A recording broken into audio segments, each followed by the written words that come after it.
the Brownies, and Prince Florimel. Or Brownieland, Fairyland, and Demonland. By Palmer Cox. Chapter 1. The Flight of Prince Florimel. All that is here set down happened in a wonderful country where wonderful things are always happening.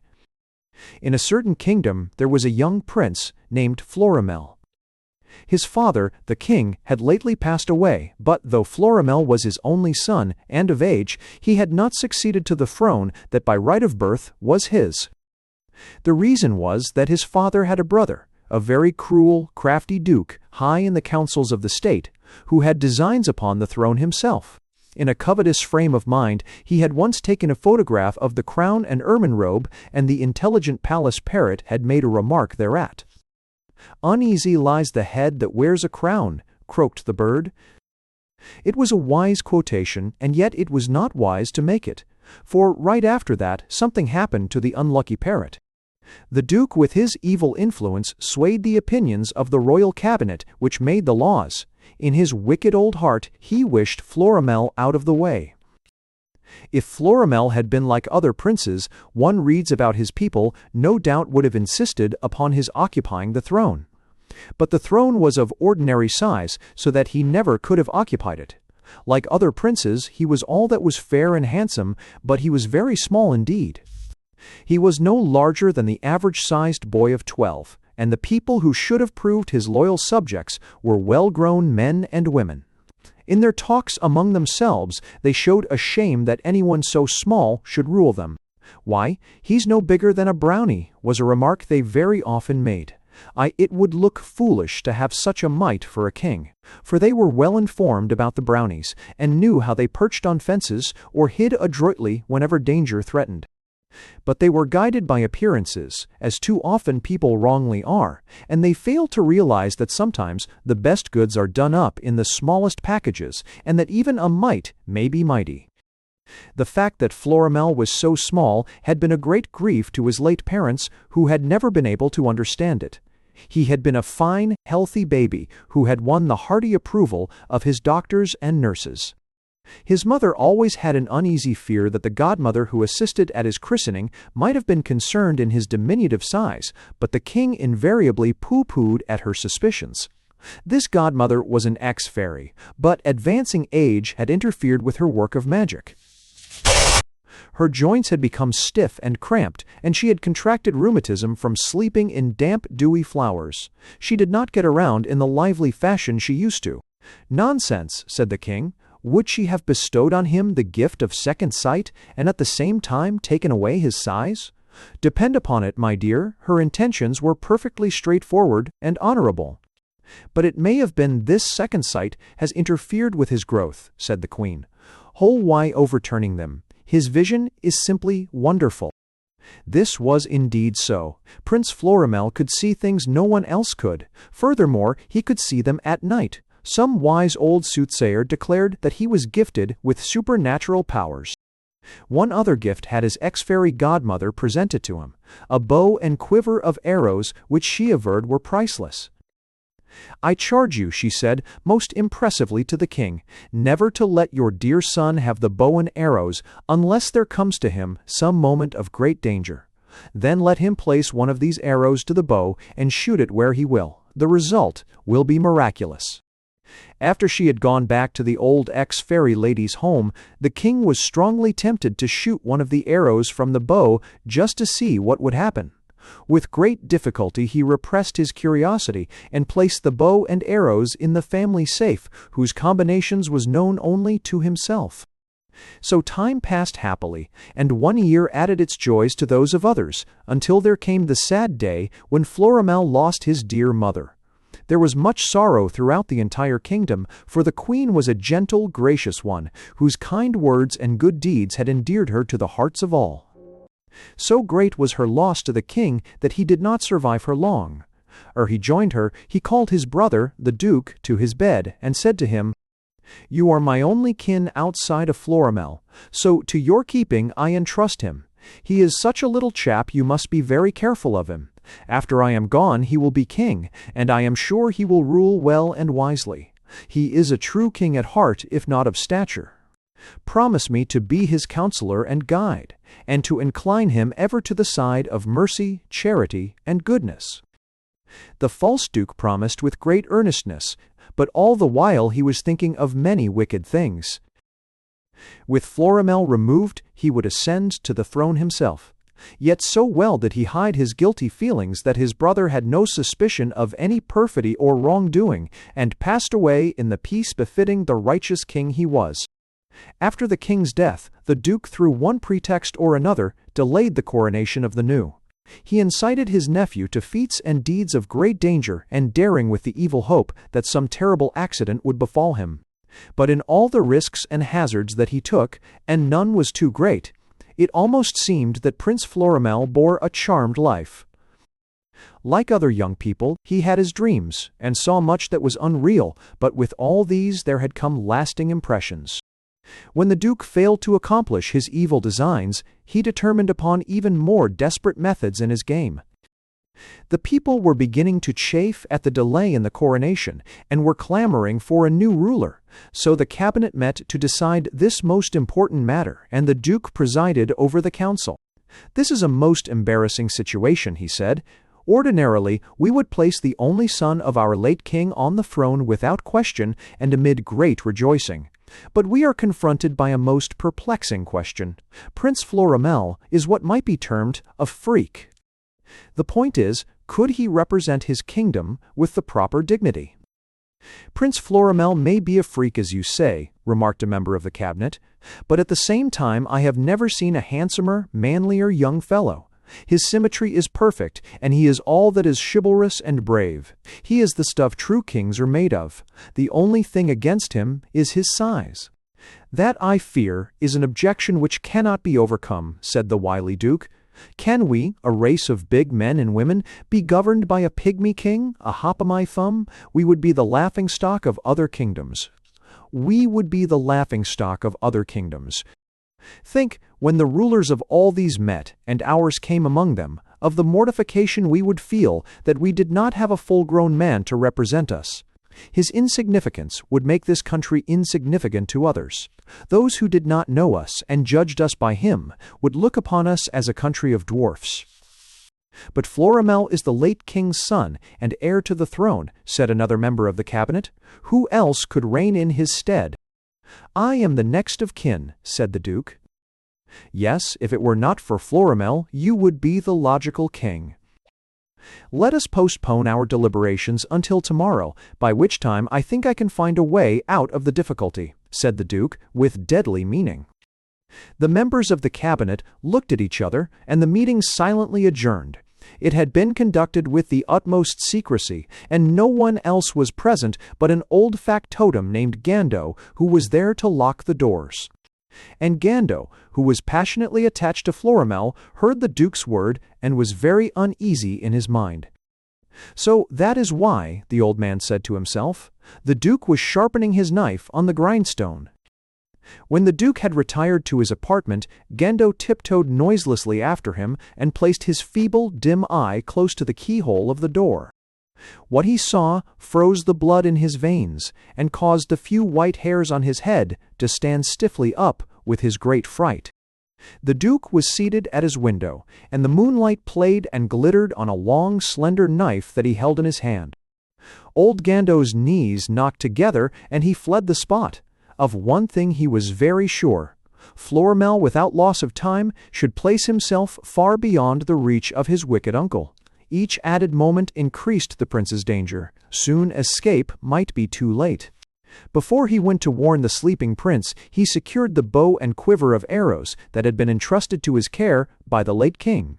He hastily provided himself with a smock, loose cap, and long trousers of coarse cloth, such as children of poor peasants wear. With these in his trembling arms, breathless from his exertions and the great excitement under which he labored, he entered Florimel's bedchamber and closed the door noiselessly behind him. With his fair head resting on his curved arm, Florimel slept. Gando gave a great sigh of relief when he heard his gentle breathing. He flew to the bedside and straightway roused the slumbering prince from his dreams.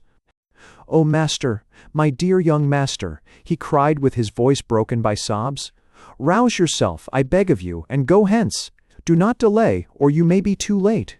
Your cruel uncle this very moment is plotting your death." Florimel sprang up in bed and tried to rub the sleep from his eyes. "But where shall I go, good Gando?" he asked. "That I know not," said the old man. "Almost, the further you go, the better. You must leave behind you the boundaries of the kingdom. See, I have brought these peasants' clothes for you to wear." "Nay, I still have my prince's attire," said Florimel. "That will not serve," said Gando. "All Percy's apps if you donned it you would be quickly recognized, and your uncle would gain knowledge of you to your swift undoing." He assisted the bewildered Florimel to dress, swung across his back the quiver of arrows, and handed him the bow. "This was your godmother's gift," he said, "and it might aid you." But, though Gando urged Florimel not to take the time, the latter printed something on a card which he tacked upon the outside of the door before they left the place.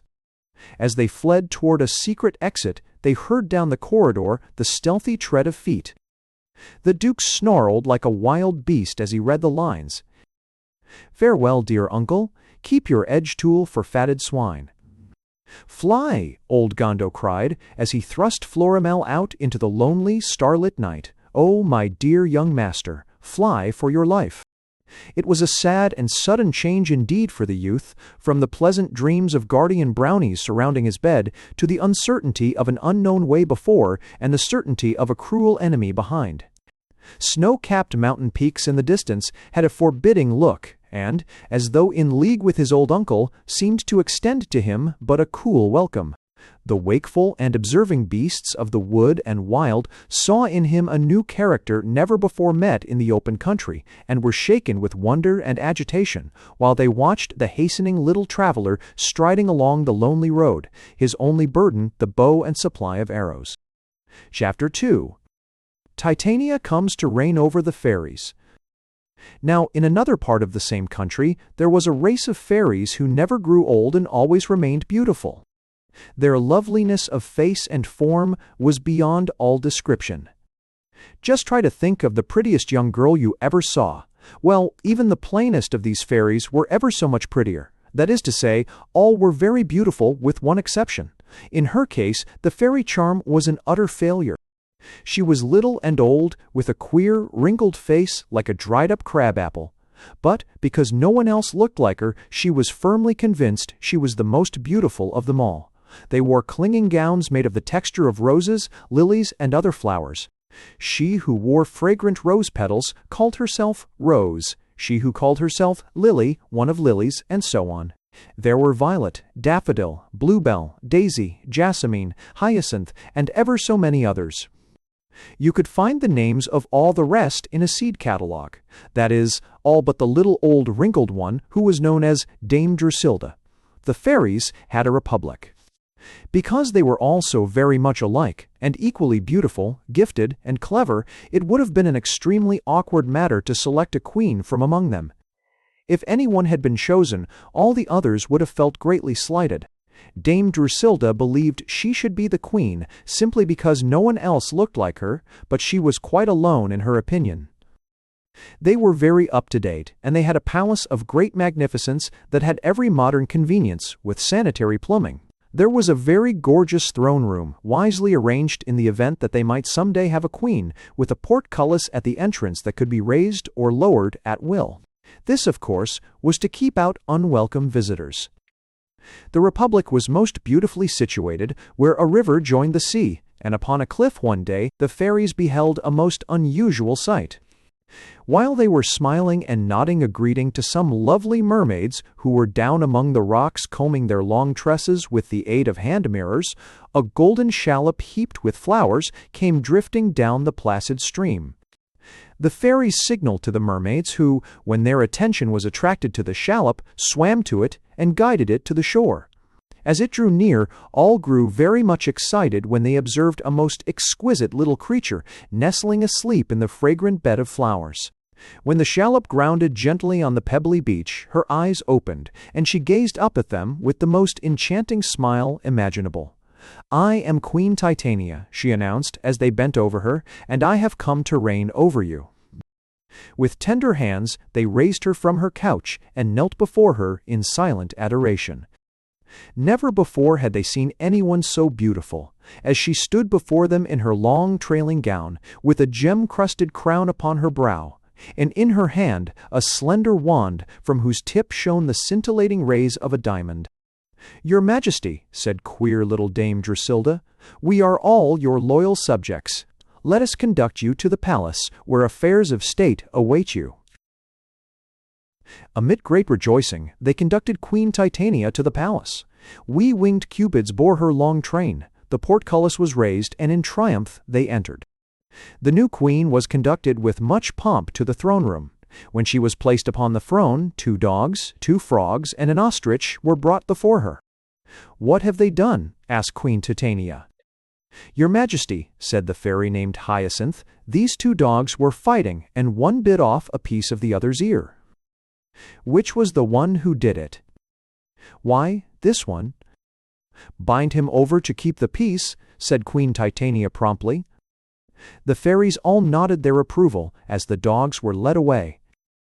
"Your Majesty," then spoke up one of the frogs, "will you be kind enough to listen to the complaint of one who has always tried to conduct himself like a perfect gentleman?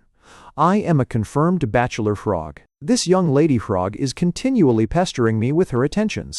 She keeps on proposing marriage, although it is not leap year." "With frogs every year is leap year," said Queen Titania. The ostrich looked very guilty as a fairy named Eglantine explained. "Your Majesty, he deliberately swallowed a half-dozen of the palace spoons." "Why did you do it?" asked Queen Titania of the culprit. "I don't know," he said shamefacedly. "But I do," said Queen Titania. "You did it to stir up things. Have you a sweetheart?" "Yes, I've got a bird." "Well, now you can go and spoon with her." All were quite delighted with the wisdom shown by their tiny sovereign in dispensing justice. But before other important matters could be disposed of, a fairy messenger named Pink, with her petaled attire, all flecked with dust, dashed in great excitement into the throne room. She had ridden many leagues upon a winged steed, and in its terrific speed, which was far greater than that of the swiftest aeroplane, it had used both wings and feet. Pink ran toward the throne to impart the news that had brought her in such hot haste, but the unexpected sight of Queen Titania stilled the words upon her frightened lips and caused them to part instead with wonder and surprise. "This is Queen Titania," hastily explained Dame Drusilla, "who henceforth is to reign over us." Pink knelt low before Titania and kissed her royal robe. "Your Majesty," she said, "I am the bearer of bad news. Dragonfell, the wicked enchanter across the sea, has declared his intention of making trouble for the fairies." "Who told you this?" asked Queen Titania. "A little bird," was Pink's reply. "This is very serious," said Queen Titania gravely, "for little birds never tell fibs." There was a clamor of dismayed, excited voices, but the queen raised her wand for silence and continued. "Though it may only be an idle threat, I will still appeal to Euphrosyne. Should we ever need her help right gladly, she will give it." Her hearers all looked puzzled, and Dame Drusilla made bold to ask, "Who is Euphrosyne of whom you speak?" "Have you not heard of her?" Queen Titania asked, with much surprise. "She is the goddess of mirth, who tries to make the whole world happy, a most gigantic task. Come with me, and I will send her an invisible summons." With the cupids bearing her train, she passed with the fairies out to the palace courtyard, where fountains played and flowers bloomed. There she raised her wand and told them to look up, and doing so, they beheld a most marvelous sight. A radiant, smiling-faced, gloriously beautiful young woman in classical white robes, with her sandaled feet resting ever so lightly upon one of the pearl-tinged clouds. Around her circled snowy doves, cooing, fluttering, and settling on her head, bare shoulders and arms. While Titania waved her wand, she suddenly gazed downward, as though something by means of an electric current had been transmitted to her through the air. She stroked a dove that had found its way trustingly to her hand, and as the others flew from her, she herself seemed plumed for flight. The fairies watched her with a suspense that was almost painful, but to their great disappointment, the passing clouds blotted her from sight. But even the fairies, who all the time are witnessing the most wonderful things, were quite astounded when Euphrosyne, in what seemed to be the very next moment, appeared with the dove right in their very midst. "What is your wish?" she said to Queen Titania. "Oh, beautiful Euphrosyne," said the little queen, "we are much concerned over the wicked Dragonfell." "The enchanter across the sea?" said Euphrosyne. "And what about him? And what about him? He threatens harm to the fairies." "Do not borrow trouble," said Euphrosyne. "Sometimes people make foolish threats, and when others heed them, they have a good deal of needless worry." All looked very much relieved, and Queen Titania said, "Your encouraging words comfort us greatly." "If I were you," advised Euphrosyne, "I'd always keep the portcullis down and be very careful about admitting strangers. Don't let anyone in without a first-class reference. If Dragonfell annoys you, let me know." "But how?" asked Queen Titania. "You can send this magic dove to me." They looked at her, but she was gone, and no one knew whither. She seemed to have just melted away. Where her hand had been there was a dove, and, as it started to flutter off, with some difficulty they caught it. Though she was very much encouraged by all Euphrosyne had said, Queen Titania still thought it prudent to post on one of the palace walls a warning placard so that those who ran might read. And it proved a task that was sufficient to interest some of the fairies the rest of the afternoon, and, by the time they got through, they were able to make some show at hitting the nail on the head. Chapter 3. Florimel reaches the enchanted country. On and on flew Prince Florimel from the wicked uncle who meant to do him harm. The friendly stars shone down to guide him on his way, but just what that way was he did not know. His only thought to put the palace as far behind him as he could, and at times he turned his head to look back at its frowning, shadowy walls that finally disappeared from sight. Florimel gave a deep sigh of relief, but did not relax his speed in the slightest.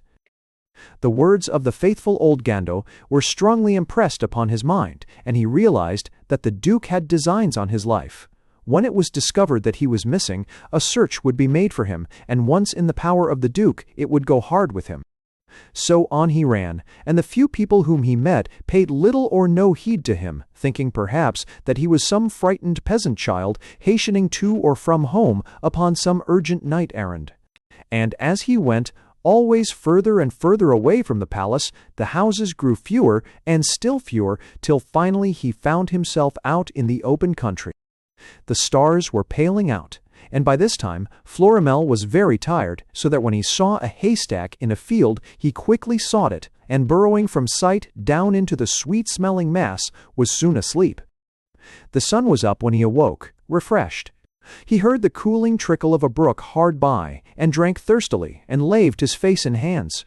Some distance off, upon a dew-spangled hillside, thin smoke curled lazily up from the thatched roof of a farmer's cottage.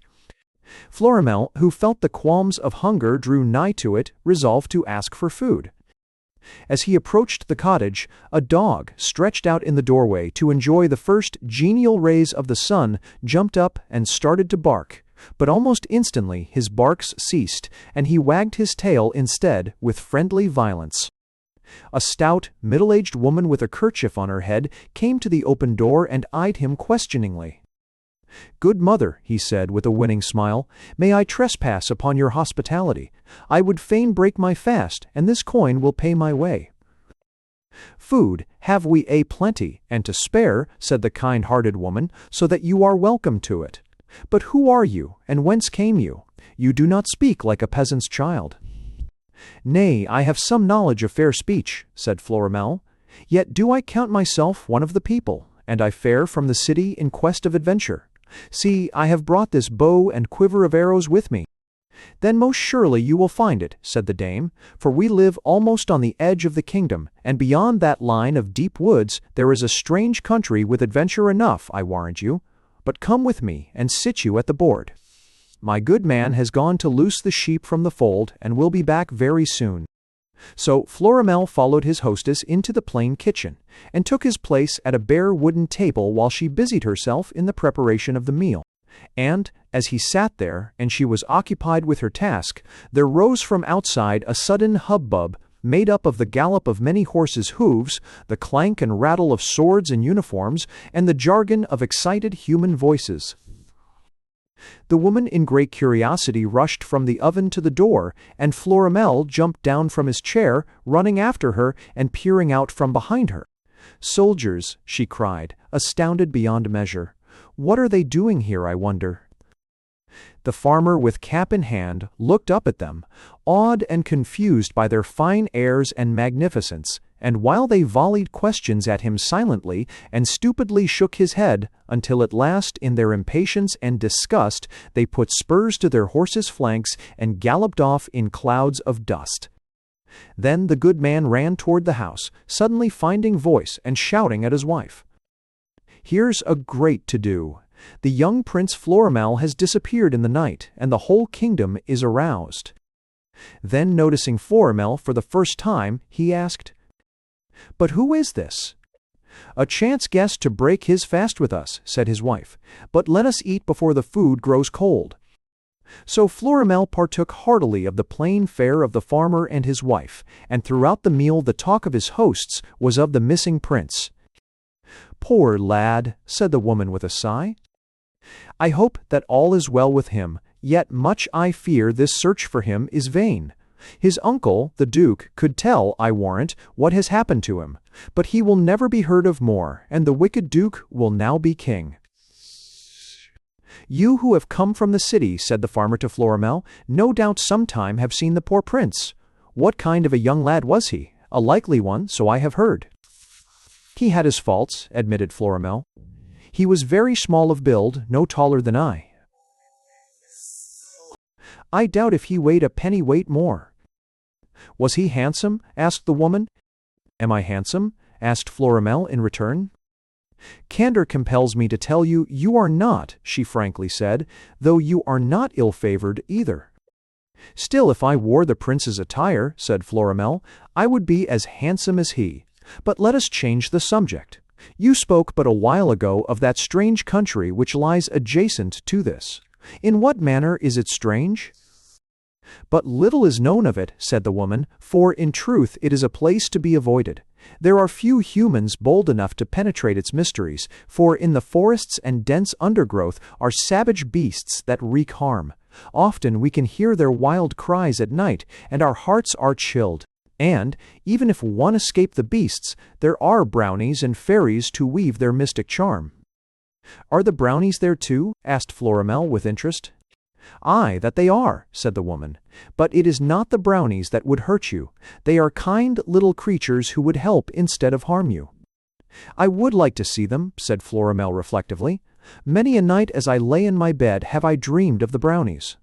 "See them you cannot," said the woman decidedly, "since you have not second sight. Many have tried to see the brownies, but they have failed through lack of supernatural vision. But there are brownies nevertheless, and they go everywhere.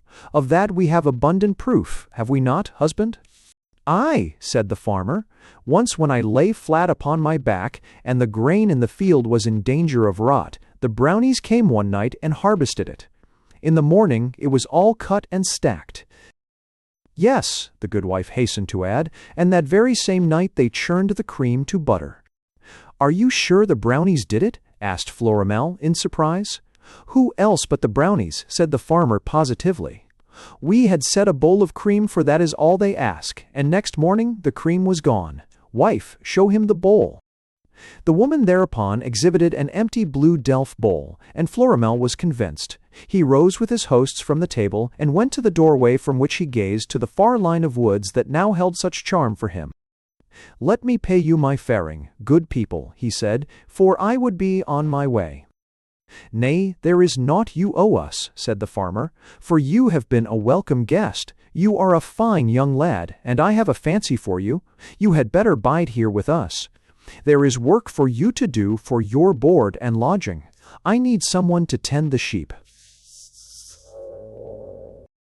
"I thank you, my good man," said Florimel, "but I must leave you."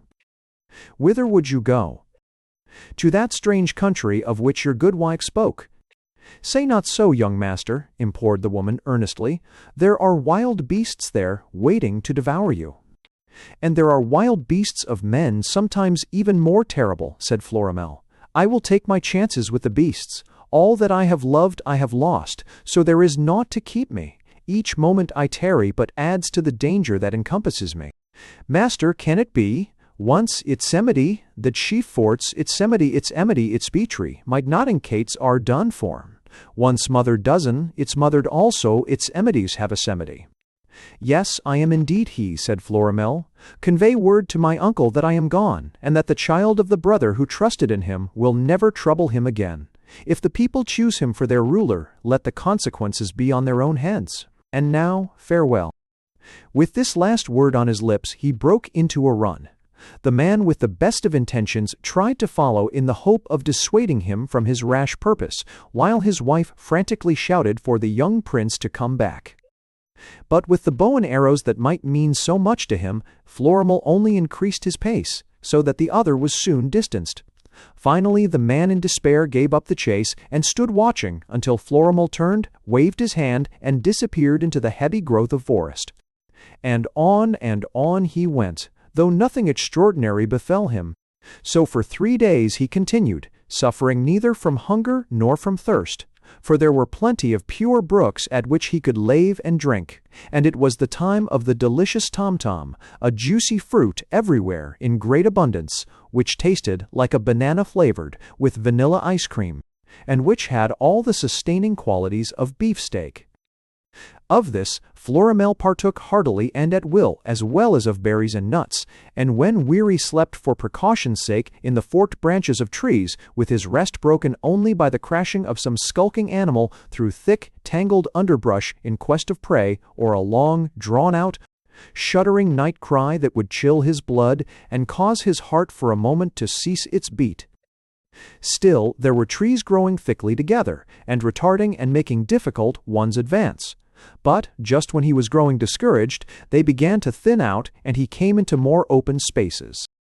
Finally, he reached a tiny lake that shone like a turquoise in a bowl-like formation at the base of a steep hill. A path ran up the hillside, and this evidently had been much in use, for the grass was worn and trodden by many feet. On a ledge there was an old, decaying, leafless tree, and on one of its gaunt top branches that jutted over the lake a pair of intrepid eagles had built their nest. Florimel looked up and spied the young eaglets who were just old enough to essay flight, selfishly trying to crowd each other out of their airy structure of sticks and straws. Far overhead their parents described invisible circles in the sky, emitting as they did so harsh shrieks of pride. While he gazed upward, thinking meanwhile that it was a strange abode for eagles to choose in place of the customary mountain crag, he was suddenly startled by the savage roar of beasts. Quick as a flash he turned, and saw a wild, fierce, snarling pack, a confused, horrifying vision of lions, tigers, and leopards, their red tongues lolling from their watering mouths, their nostrils dilated at the scent of human blood, flying with leaps and bounds to rend and tear him apart and devour him. Desperately he seized an arrow from the quiver, and placing it in the bow, pointed it at them and pulled back the cord. But the cord snapped in twain, and the arrow fell harmlessly to the ground. Chapter 4. The human octopus starts upon a mission. Across the minor sea whose blue, sparkling waters kissed the fair shores of Queen Titania's fairy kingdom, about 100 leagues as flies the crow, there was another country where lived the notorious enchanter Dragonfell. A fairy messenger on a winged steed had conveyed information that Dragonfell intended to make trouble, but this was nothing new for Dragonfell. As a matter of fact, he was always trying to make trouble for everybody. Trouble was his specialty. Dragonfell was not a nice man, and if you had known him, you would not have liked him. He cheated when he played croquet, and he was always claiming wickets that he never made. He did not go to Sunday school, either. If he had gone, he would not have put a penny in the plate for the heathen, all-bore-man. He was the kind of man he was. Yet he was the possessor of fabulous riches, and he never would have missed what he might have given away had he been charitably inclined, which he was not in the least. No one else in the whole world was as wealthy as he, He owned a combination mine in which were diamonds, rubies, sapphires, emeralds, and other precious gems galore, some of them as big as cobblestones. It may be said with safety that Dragonfell was inclined to have his own way and carry out his own ideas. He was very rich and had money to burn. When in the mood of celebrating some great event, such as the burial of good intentions, or the failure in Eden, instead of climbing on some rock to set off firecrackers, burn Roman candles, or discharge toy cannon, he delighted in burning bank bonds, legal tenders, or government securities of large denominations, until the ashes of them were declared a nuisance by his Board of Health, and with reluctance he would discontinue his celebration. As is usual in all such great operations, there were panics at times, through alarms of fire, explosions, or escaping gas, when everybody tried to get out at once, and but few could escape. One day it would be the danger of being smothered, the next of being roasted, the third of a cave-in where all would be buried alive, and so from hour to hour fear was in the way. There were mine sprites whom he kept steadily at work, without regard for union hours, digging the gems out with their fingers. The poor mine sprites were greatly overworked, and not the least regard was paid to life or limb. The hours were long as they struggled at the wheelbarrows or mine carts, either pushing or pulling, with their unreasonable loads piled high in the air, and with gems that in the market would have brought enough to pay the debt of a principality slipping off and rolling in the dust. The palace of Dragonfell was a sight, and it would have made your eyes blink to see it. It was constructed entirely of diamonds, rubies, and emeralds all stuck together with cement. There were no opals, because Dragonfell thought they were unlucky. If you could have pried off any one of them, you would have had enough to keep you in the greatest luxury all your life. The famous Kohinoor was but a grain of sand compared to any of them. Back of the palace, and casting a frowning shadow over it, was a single towering mountain whose top was an extinct volcano. No one could recall the exact date of its last eruption, for Dragonfell stubbornly insisted upon running his business without an almanac. There were those scientifically inclined who leaned to the theory that the volcano had been the cause of all the gems in Dragonfell's mine. Though it must have been a very long time since the volcano had celebrated with homemade fireworks, the enchanter had always anticipated a further display, so he had taken the precaution to buy an old-fashioned fire engine which was installed conveniently at hand in a building over whose doors was the caption, "Neptune Hook and Ladder Co. No. 1." In the building were plenty of rubber coats, boots, and red helmets. Everything was ready for an emergency. There were some who declared that Dragonfell had some business connection with Beelzebub, but, whether this was true or not, he had the bad taste to get himself up after the authentic portraits of that disreputable person. He was very tall indeed, with almost a scarlet countenance, and he wore a long flowing cloak that was a perfect match for his complexion. He kept his hair rather long and brushed it stiffly up to convey the impression that he had a natural horn. He boasted a host of followers, all big, hulking blackguards of giant-like stature, with repulsive names such as Bounding Boar, Mandrake, Wolfinger, Grouthead, Snout Pimple, and the like. And whenever they did something mean, he rewarded them. The consequence was that they were trying to do mean things all the time. They were in charge of the mine, and the way they treated the poor mine sprites was awful. It was a good thing for them that the officers of the Society for the Prevention of Cruelty to Children were unable to get around. So on a certain day, following his usual custom, Dragonfell was making an inspection of the mine. He had descended through a secret passage and walked about the dark chambers, lit here and there by gloomy flares of light. Guarded by the enchanter's cruel followers, the mine sprites, poor little emaciated witch-like creatures in tattered clothes, were digging away with their raw, bruised fingers at the sides of earth and exhuming precious stones. They were not allowed to use picks, for that would have made the work easy. Diamonds, rubies, pearls, amethysts, emeralds, and other gems, every one of them worth a king's ransom, lay piled about carelessly in heaps. The opals, when they were discovered, were thrown away. Sprites kept staggering off with heavy loads in wheelbarrows. Dragonfell surveyed the work with great satisfaction, and asked Grouthead who was in general charge. When were they fed last? 3 days ago, kind master. Everyone called him kind master, though whether this was in sarcasm or not, no one knew. See that they don't get anything to eat before the full week is up, ordered Dragonfell. And that reminds me of my own dinner. Bounding Boar, tell the cook I want turtle soup, spiced venison pastries, apple dumplings, strawberry shortcake, and iced lemonade with plenty of crushed raspberries in it. The mouths of the poor little mine sprites watered, and they smacked their lips, but Grouthead snapped his long snake whip so that it sounded like a pistol shot, and they frantically continued digging away in the earth with their fingers. Bounding Boar flew to do Dragonfell's bidding, and Snout Pimple observed, rather timidly, "The air down here is very bad, kind master." "That's good," said Dragonfell with hearty unction. I exterdy unis, our Dublians callbacks unestraken. I automated right of I were obliged to remain, so as I have a proper regard for my health, I think I will get right out into the open. Attended by Mandrake, Snout Pimple, Wolfinger, and some of the rest, he went on his way, while Grouthead snapped his whip to incite the frightened, gasping, exhausted mine sprites to further effort. When he came up out of the shaft, Dragonfell gave a deep breath of relief as his nostrils sucked in the bracing air that had a salt tang of the sea in it. Out in the harbor there tossed a galleon on the lazy swell, a craft built low amidship and with both bow and stern curving high into the air. Dragonfell gazed off at it with interest, and remarked, "It may come in handy soon if these brownies and fairies continue longer. They are getting altogether too good, and must be stopped. But let us go back to the palace to see if anything has happened in our absence." Nothing else was to be seen on the wide water to draw his attention, except some mermaids who were above the waves, engaged in combing their hair, who, to most people, are very interesting. A little bird with very acute hearing listened intently to his words as it lightly balanced on the twig of a gumdrop tree and then flew straight across the sea to tell a fairy who told the other fairies.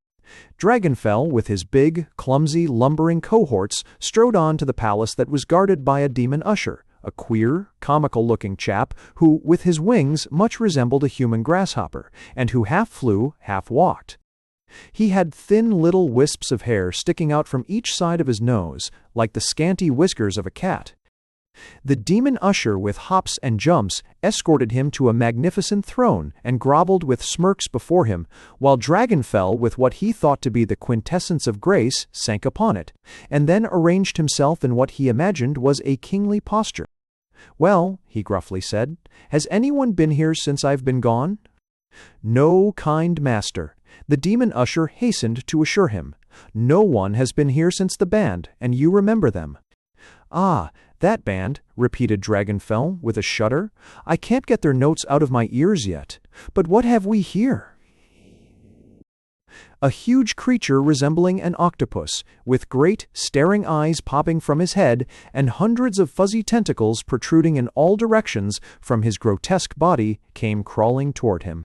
Straightway Dragonfell sprang up from the throne, while Wolfinger, Mandrake, Bounding Boar, and Snout Pimple, who had assumed respectful positions at his sides, drew back in alarm. But the demon usher gave a cackle of a laugh, and gleefully rubbed his hands together as though he were washing them with invisible soap. "Have no fear, kind master," said a thin piping voice from somewhere within the horrid creature's hulk. "Is not this a pretty disguise?" "The Red Spirit as I live," cried Dragonfell, in a tone of admiration not unmixed with relief. "You rascal, why have you chosen this masquerade?" "But is it not a clever one?" persisted the Red Spirit. "See, kind master, I can either compress or expand myself at will." As he spoke, he shrank to practical insignificance, and then almost immediately afterwards swelled out until it seemed that he would burst. "Capital," said Dragonfell encouragingly. "You can be of great assistance to me. I have a mean task for you to do." "The meaner the better, kind master." Dragonfell raised his arm and pointed toward a window that gave a vista of the far-off smiling sea. "Go, human octopus," he commanded, "and spy upon the brownies and fairies. Without another word, the hideous object started to crawl off by means of his myriad tentacles, and all who were present watched his convulsive, eccentric movements with malicious satisfaction. Chapter 5. Prince Florimel meets the Brownies. Prince Florimel gave a great shudder of fright when the gift of his ex-fairy godmother so utterly failed him in that moment of terrible danger. As the savage beasts, screaming for his blood, came toward him, he turned and fled, without relaxing his hold upon the treacherous bow. He made a frantic leap for the trunk of the tree, and grasping one of the low branches, pulled himself up with desperate haste as far as he could. The beasts with thunderous roars and sharp teeth showing sprang up at him, and a lion with knife-like claws just grazed the skin of one of his legs, and tore off a portion of his garment. Florimel climbed up further, and still further, for safety, while the animals roaring their defeat continued to hurl themselves at the tree until it shook and shook again. Finally, they took to fighting among themselves, with outcries that were terrible, and finished by slinking or limping away, discomfited. The eaglets, disturbed by all this clamor, perched on the edges of their nest, as though deliberating upon the hazard of trying for the first time their wings in the dizzy space of blue. High overhead, their angry parents soared screaming their protests at what seemed to them an unwarrantable intrusion. Still retaining the bow, Florimel climbed out toward the nest, intending to usurp possession of it, and with timid flaps of their untried wings the eaglets essayed flight. Finding they could fly, they soon gained confidence and joined the parent birds, who led them a mad aerial chase. Soon Florimel was the sole tenant of the nest, and, after he had established himself comfortably in his new quarters, he set about to repair the damage to the bow. He tied the broken cord securely and drew it taut, pulling it back as far as he could repeatedly, but he did not waste in a trial one of the remaining arrows in his quiver, for, though it had already brought to him one grievous disappointment, he still had faith in his ex-fairy godmother's gift. The eagles, resenting his possession of their home, kept flying threateningly at him, but every time they came near, he menaced them with the bow and drove them away. Finally, they alighted on another limb of the tree, where they all sat in a row viewing him with silent, moody protest. Worn by fatigue and excitement, Florimel closed his eyes in sleep, with an arm bared to the elbow hanging from the nest. When at last he was awakened by a confused babble of voices from below, dusk had fallen and a crescent moon hung low in the sky. The eagles, young and old in agitated manner once more, were circling the darkening sky and leaning over the nest and looking down. Florimel was astounded by what he saw. And no less astounded than he was, were a band of little people who had caught a glimpse of that rounded human arm sticking from an eagle's nest with consequent and complete mystification to all. In a ring and with characteristic postures, they stood gabbling among themselves and pointing up. A queer, very queer race, all males, with round fat little pot-bellies, thin spindling shanks, long tapering feet, and babyish-looking heads set on their shoulders, apparently without connecting necks. And these heads had large ears, wide mouths, and pop-eyes, a combination that ordinarily would make the possessor of them ugly, but which in their case contributed general results that made them unusually winning and attractive. As Florimel looked down, he could note that there were many of one type, tiny fellows who wore the same kinds of caps and jackets. But there were others too, one of each kind: a policeman with a club, a sailor with a spyglass, an Indian, a cowboy, and a single representative from every country of importance in the world. England, Ireland, Scotland, France, Germany, Russia, Switzerland, Austria, Italy, Turkey, Greece, Spain, Portugal, China, Japan, the United States, Canada, and other lands had their delegates whom Florimel could distinguish by means of a strange human picture book in the museum of the kingdom from which he had flown, and which often he had been permitted to see.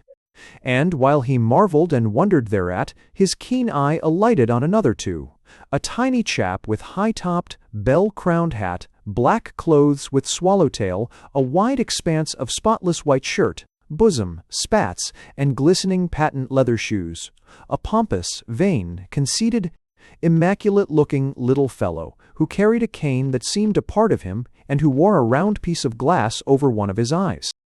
In order to obtain a better view, Florimel leaned further over, and so disturbed the architecture of the nest from which the sticks began to fall, until he felt the whole foundation going.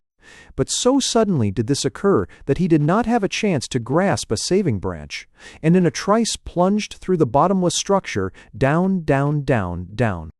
He closed his dizzy, frightened eyes, struck the waters of the lake, then disappeared from sight. The curious band watching him were quick to realize his predicament. Without loss of time, they ran to a shelf of rock that overhung the lake, and one and all jumped in after him. Kerr splash, resounded on all sides until the water was dotted with bobbing heads. As Florimel came to the surface, blinded and choking, someone quickly grasped him, and, while the rest formed a living chain, he was passed on from one to another until the last dragged him safely to shore. Soon they were all gathered about in a ring, with Florimel in the center, and, while the soft wind dried their dripping clothes, they looked at him, and he at them, with wonder and surprise on all their faces. "Avast there, messmates," said the sailor to the rest. "What did I tell you? He can see us."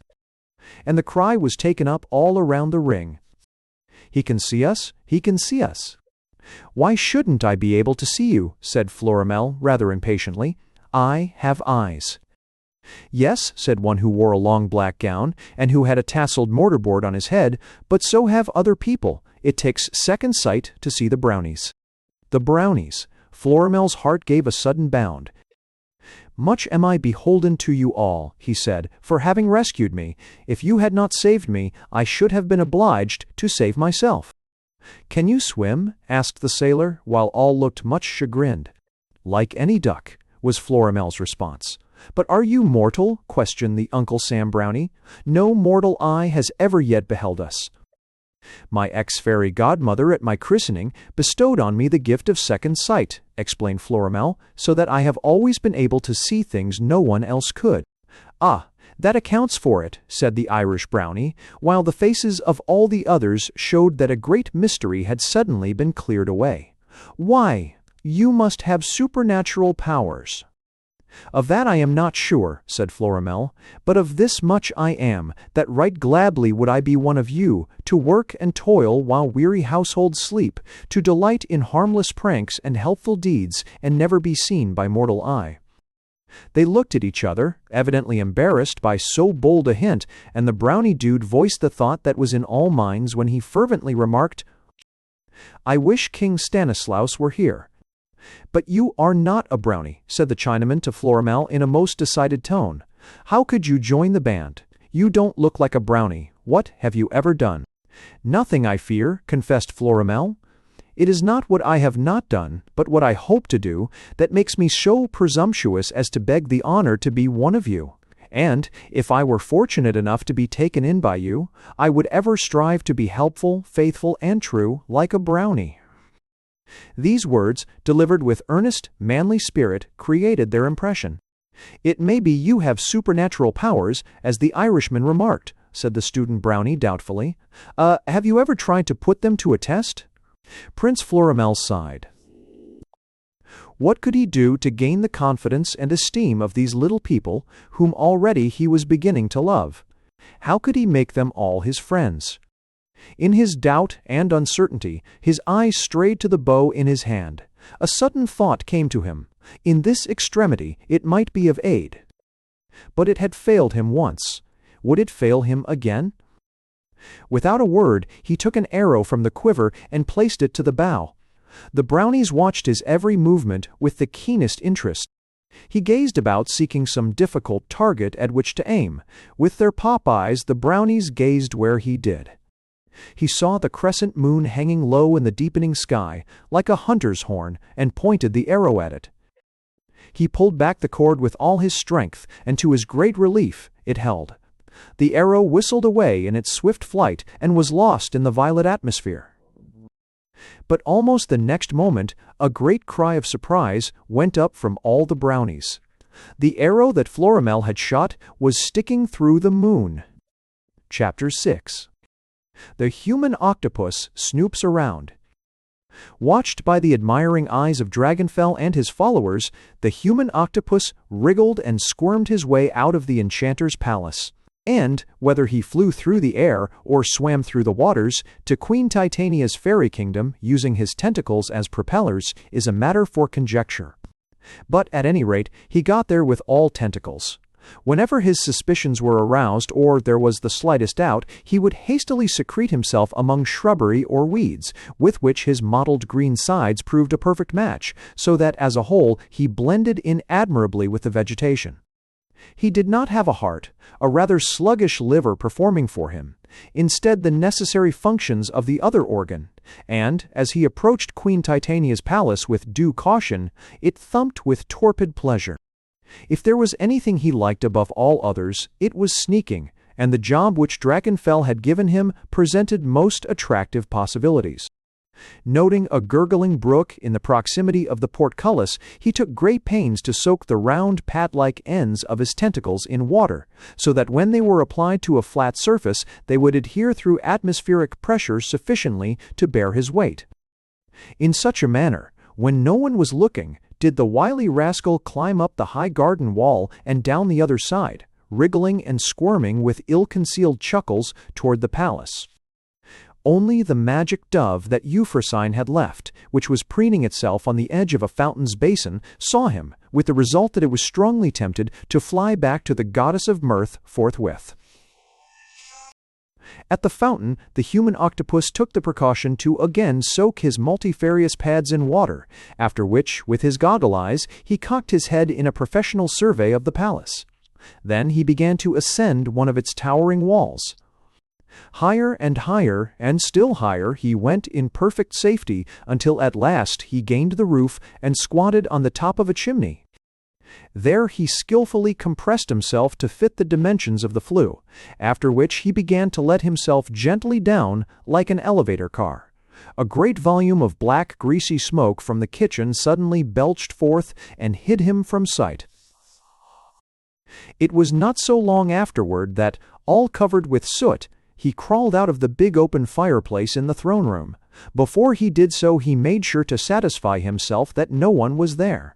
But there was no telling when someone might come, and he knew it behooved him to secrete himself, and instantly.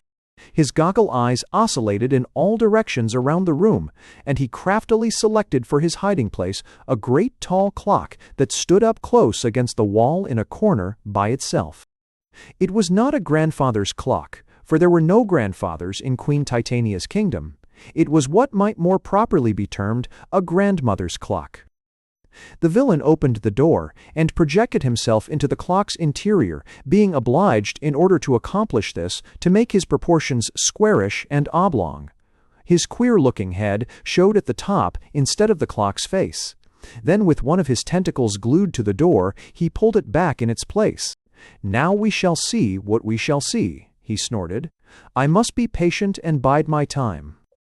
The big brass pendulum swaying rhythmically to and fro with its measured tick-tock, tick-tock, kept hitting his stomach, and it tickled him so that it was all he could do to keep from laughing. But he knew that he must not do so. If he even snickered, he might betray himself. So he put a number of his tentacles over his mouth and tried hard to keep a straight face. Now, though every month was a fair month, a rare month, for the murmur of the little streams was never hushed, and the fruits and flowers always were in bloom, with the skies mostly blue above them, and the winds soft and kind, May, to the fairy's way of thinking, was the sweetest of all the happy year, and whenever it came round it was tendered a becoming ceremony. The evil May was a holiday, though it might truthfully be said that every day was a holiday. But at this particular time, when all nature was at its best, there were special observances that sprang from the gladness and exultation in all hearts, the very joy of existence, and the happiness that was manifested by every living thing. Queen Titania and her fairies prepared for the innocent revels and dances that were to occur on a velvet sward some distance from the palace grounds, and their hearts were pleasantly thrilled by a notice with some pictures of brownies that had been mysteriously tacked up in the neighborhood. Marvelous was the flower texture of the gowns donned for this gala occasion, and in her robes of blush-pink moss-rose petals, which swept away in a long, fragrant train. Titania never looked more beautiful and charming. Little old Dame Drusilda, who resembled a human morning glory, with hat, bodice, and dress, all like cornucopias, fumed, fretted, and ordered all the other fairies around. "As I live," the fussy dame declared, "we've forgotten to wind the big clock, and it's almost run down. Violet and Daffodil, go to the throne room and attend to this before we start." The two good-naturedly ran to do her bidding, and when he saw them coming, the human octopus had an uneasy qualm. He hastily tried to distort his ugly face into a resemblance of the Roman numerals and stuck up 2 tentacles for the hour and minute hands. But the deception was a poor one and would not work. Violet and Daffodil set about to wind the clock, but, on looking up to note the time, they were confronted by a face twisted in an expression that the human octopus very foolishly thought invited confidence, but which instead sent them scurrying and hurrying with gathered-up flower skirts and ear-splitting shrieks from the room. "I wonder what they're scared of," said the stupid fellow to himself. "Well, it isn't the first time I've given folks a start in life. And now it behooves me to remove myself from here forthwith, if not sooner, for if they come back and catch me, the jig is up."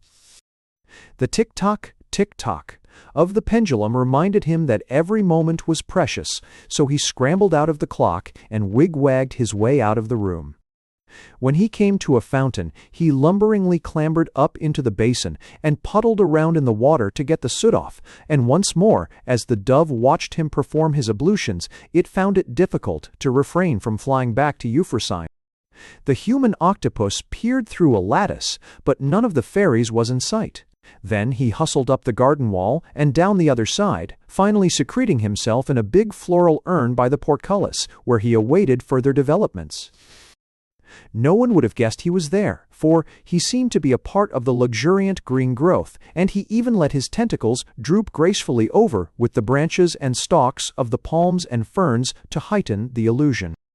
Meanwhile, Violet and Daffodil were telling a most harrowing story to Queen Titania and the rest of the fairies, but so frightened were they still that it was hardly intelligible. Finally, they were all prevailed upon to accompany the two to the throne room to see for themselves. Nothing was inside the clock, of course, but the brass works.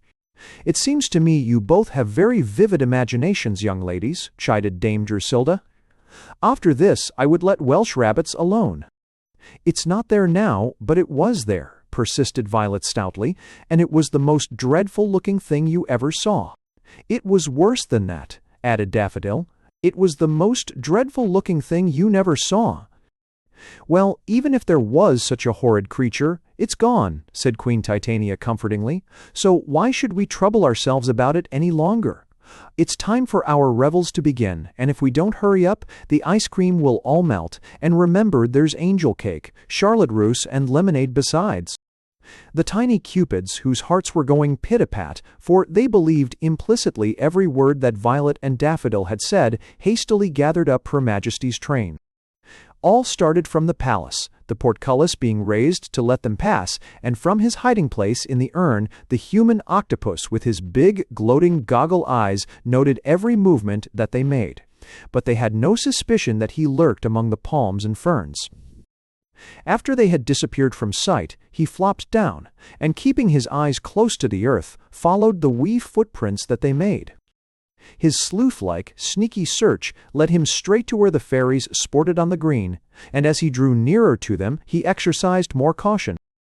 He compressed himself more closely to the ground, and picking out a luxuriant clump of peculiar rainbow roses, whose leaves afforded a most effective screen, he crawled to it to wait and bide his time. As he watched the innocent, happy fays, garlanded with fragrant, many-hued flowers, pose and pirouette, he could not deny to them, with a certain grace that many enthusiasts would have pronounced most exquisite. But he had never been to dancing school, and he did not trip the light, fantastic tentacle himself. He was greatly interested in all he saw, however, and even more so when at last he noticed Queen Titania, the Cupids, and several of the fairies leave the live, flushed, happy group. for Queen Titania had spied the rainbow roses, different from all the rest, and ran with eager, sparkling eyes to fill her arms with them. Little she dreamed of the danger that lurked in all their perfumed radiance. Swiftly she came, outdistancing the others, and as she bent over in sweet, innocent pillage, the mean, contemptible nature of the human octopus manifested itself. Forgetful of his diplomatic mission, he wound his tentacles around her until she looked like a mesh bag. When she began almost instantly to scream, he grimly increased the pressure. The fairies and cupids, horrified beyond measure by what they beheld, and helpless to aid their beloved queen, fled with wild cries. The human octopus tightened his cruel grip. Titania's head fell back, her golden hair streamed over her shoulders, her eyes distended, and she could not get her breath. Slowly but surely the human octopus was strangling her. Chapter 7. Florimel is adopted by King Stanislaus. Delighted beyond measure were all the Brownies with Prince Florimel's most amazing feat, and their pleasure manifested itself in broad smiles upon smug faces, the nodding of round little heads, the slapping of hands on each other's backs, and the good-natured poking of fists in each other's stomachs. They pressed close to Florimel and kept wringing his hand in congratulation. Not even a Brownie could do what he had done. All wanted to examine the bow that had accomplished a result so wonderful. But it was just like the ordinary bow of any archer, and its wood and gut presented no solution of the remarkable happening. It was no story, they saw it themselves. Then, noting that Florimel's attire was torn in many places, and that here and there his fair flesh showed, they stripped him of his garments, replacing them with skin-tight trousers that with the greatest difficulty they drew over his legs, long tapering shoes, a jacket with big buttons and stebony, and a pinnacle-shaped cap whose top could not sustain itself but fell over on his head. Many nimble hands attended to his valeting, and though Florimel observed that he was garbed as an ordinary Brownie, of which there were a large number, he was rejoiced at the eagerness they now displayed to transform him to a Brownie and make him one of themselves. Yet he could not help thinking, as he glanced first at them and then at himself, how different he was from them all.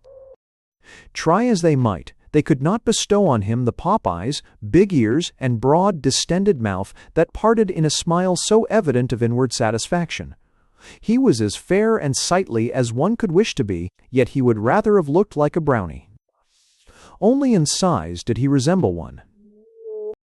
Some such thought must have been in the minds of the Brownies too, for they seemed puzzled as they inspected their new comrade. While they were making their first awkward overtures of friendship, the attention of all was suddenly diverted to two ordinary Brownies rolling a watermelon up the steep hill. The melon was perhaps thrice their size, and they puffed and grunted over what to them was a Herculean task. Just when their labor promised to be light, with the crest of the hill almost reached, they stopped to take their breath, and in doing so relinquished their hold on the melon. Bumpety-bumpety, it started rolling down the hill. Both ran after it in pursuit, then realizing that they were being distanced, stood stock-still with horror on their faces. Bumpety-bumpety. Came the big melon, with ever-increasing momentum, while the eyes of Florimel and all the rest followed its erratic course down the hill, bumpety-bumpety-w, with leaps and bounds, bumpety-bumpety-w-w-fee. First to one side, then to another, bumpety-w-w-w-w-w, till it finished with an extra high bound and squashed all to pieces right in their very midst. Little jets of sweet water shot in all directions from its sides as though projected from a siphon, and out from the juicy, luscious red pulp exposed to view there, crawled sheepishly on his hands and knees a little weazened old fellow who wore an ermine cape and gold crown. "Hail, your Majesty!" shouted all the Brownies, and the little old fellow stood up, rubbed himself, and said, rather ruefully, "No, I'd rather rain." Then the Brownies, under the leadership of the Dude, yelled in perfect unison, "Rah, rah, rah, rah! Stanislaus, Sisboom, ah!" "Thanks," graciously acknowledged His Majesty, adding by way of explanation, "I chose this watermelon green to shun the treacherous submarine." Then a puzzled expression came to his face as his eye suddenly observed Florimel. "Why, who's this fellow?" he demanded. "You're not trying to make a brownie of him, are you?" Florimel's heart sank, for he realized that here was the king himself, whose word was absolute law to all these little people. If he frowned down on any plans they had made in his behalf, all the hopes that had sprung up in his breast would be ruthlessly shattered. The Brownies seemed troubled, too, for they would not have brought displeasure to King Stanislaus for all the world. While the newcomer stood looking timidly down, without daring to meet the questioning gaze of that kindly but august monarch, his little companions made bold to extol his virtues, real and imaginary, till their tongues were all wagging at such a great rate that Florimel could not help but furiously blush. First, they pointed to the crescent moon, still pierced by the arrow, averring earnestly that it was Florimel's accomplishment, and the sudden start King Stanislaus gave when he beheld this marvel showed that he was properly impressed. Then they called his attention to the eagle's nest high up in the tree, explaining that it was there they first saw the stranger, after which they waited anxiously, as did Florimel, to hear what his majesty would say. King Stanislaus looked not displeased, and one and all took heart. "If Moses was found among the frogs, and Romulus among the wolves," said the monarch, with great deliberation, "then an eagle's nest is a fitting cradle for a brownie prince." This speech caused the Brownies to burst into a sudden wild cheer that made the welkin ring, for they realized that not only had King Stanislaus set approval on what they had done, but he had gone much further. He had made Florimel his heir by adoption and successor to the Brownie throne. "See that he is properly attired," was the royal command, and once more Florimel's appearance underwent a swift and startling change. From some invisible source fresh wardrobe was supplied, and from a plain ordinary brownie he was transformed into a handsome, dashing little prince, as pert and pretty a sprig of royalty as one could see in many a long journey over lands where there were kings and queens with large, flourishing families. In trunks, doublet, and cape, with a cap that perched jauntily upon his roguish curls. Filled with gratitude was he over this great, this unexpected honor that had befallen him, and he expressed his thanks as best he could, feeling that the words he used were poor, at best, but vowing loyalty and obedience in all things evermore to his gracious foster parent. "It will not be so very long, my son, before you occupy the throne," said King Stanislaus, and his voice took on a rather pensive tone. "A few short years, a couple of thousands or so, and I shall have passed away. When I am gone, I shall leave to you all outdoors and the love of children, a priceless heritage which you must treasure tenderly and never lose." Then came the Brownies with pledges of fealty to their prince, and Florimel smiled back into their smiling faces, while all were glad. The policeman, limping slightly, came and offered him his club, but Florimel good-humoredly refused it and waved him aside. The sailor came next with his spyglass, but Florimel laughingly declined it also. Each of the band in a free-hearted way evinced a desire to surrender to him his most cherished possession, and much touched was he by their expressions of goodwill. But the most he would accept was an eagle's feather, which had been dropped by one of the birds to the ground, and which the dude stuck in his cap. Soon matters took on their usual routine, and, noticing that the policeman limped, King Stanislaus asked, "Officer, what's the matter?" "I fell off the palace wall last night, Your Majesty, when I was tacking up the placard." "What did you fall against?" "I fell against my will. One of the fairy guards mistook me for an enemy, and fired a charge of shot at me." "Did you press a complaint?" "No, I withdrew the charge." Into an admiring group some distance off, the well-informed dude was instilling the first principles of etiquette. "It is not good form to try to eat your peas with a knife," he told them. "You should spear them with a fork." And the sailor was growling to the German, "Avast there, you lubber, a dog watch isn't a chronometer." The Indian, with a flourish of his tomahawk, came running to King Stanislaus, and imparted the surprising intelligence. "The dromedary swallowed all the doorknobs, and the knobs are in his stomachs." "Which one of his stomachs?" "I don't know, Your Majesty." Can't you see which looks the knobbiest?"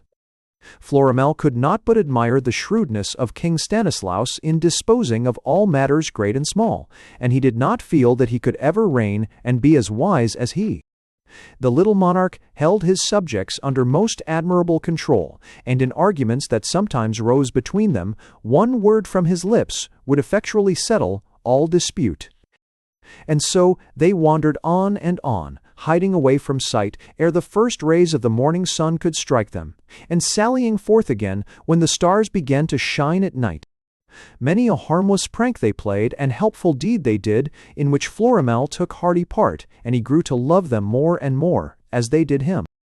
One thing was a source of great surprise to him, yet, after he considered, it was not surprising, which was that all dumb creatures, whether of the fields or air, were the Brownies' friends, and loved them.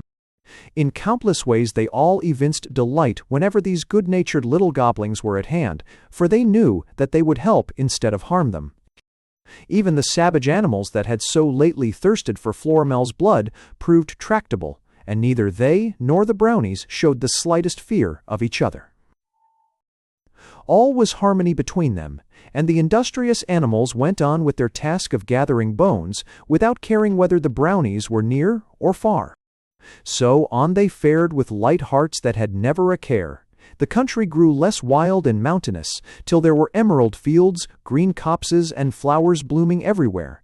The sweet, caressing air had just a soft reminder of the sea in it. And, while they hid away one day in a leafy covert, while the birds in the branches round them were pouring their hearts out in gladness, piercing screams suddenly rent the air and caused all great alarm. "Let us make haste," cried Florimel, springing to his feet. But when he started, King Stanislaus tried to hold him back. "Have a care, Florimel," he warned. "It may be a decoy to entrap us." "Let me go," said Florimel, struggling. He broke from King Stanislaus's kindly, well-meant grasp, and ran with might and main in the direction from which the terrifying sounds still came. The Brownies looked at each other in great dismay. Into what danger had their beloved Prince Florimel so recklessly plunged, and would they ever see his face again? Chapter 8. Queen Titania's Great Peril. Prince Florimel sped with the fleetness of a deer in the direction from which had come those agonizing cries for help.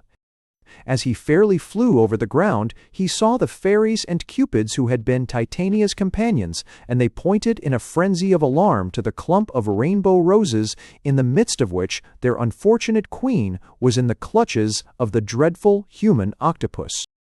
The monster was still tightening his vice-like grip, and tortured by the pain of his loathsome embrace, Titania was fast relapsing into unconsciousness. Florimel drew near, and was aghast at what he beheld. As his eye took in the frightening spectacle, he realized that there was not a moment to lose. Quick as a flash, he whipped an arrow from his quiver and placed it to the bow. He aimed the arrow straight at the human octopus, and back to its greatest tension pulled the cord. Once again the cord proved true, and the speeding arrow cleft the human octopus in twain. His shell fell instantly apart, and from the interior there flew away into space a vapory-looking object, with a long, trailing red cloak that had all the lightness and airiness of gauze. Dumbfounded was Florimel by this most unexpected and amazing sight, but there were other matters more urgent and pressing to demand his immediate attention. With her strength almost spent, Titania reeled and seemed about to faint, but Florimel sprang to her aid and sustained her in his arms. He strove to assure her that there was nothing further to fear, until at last she began to recover her composure.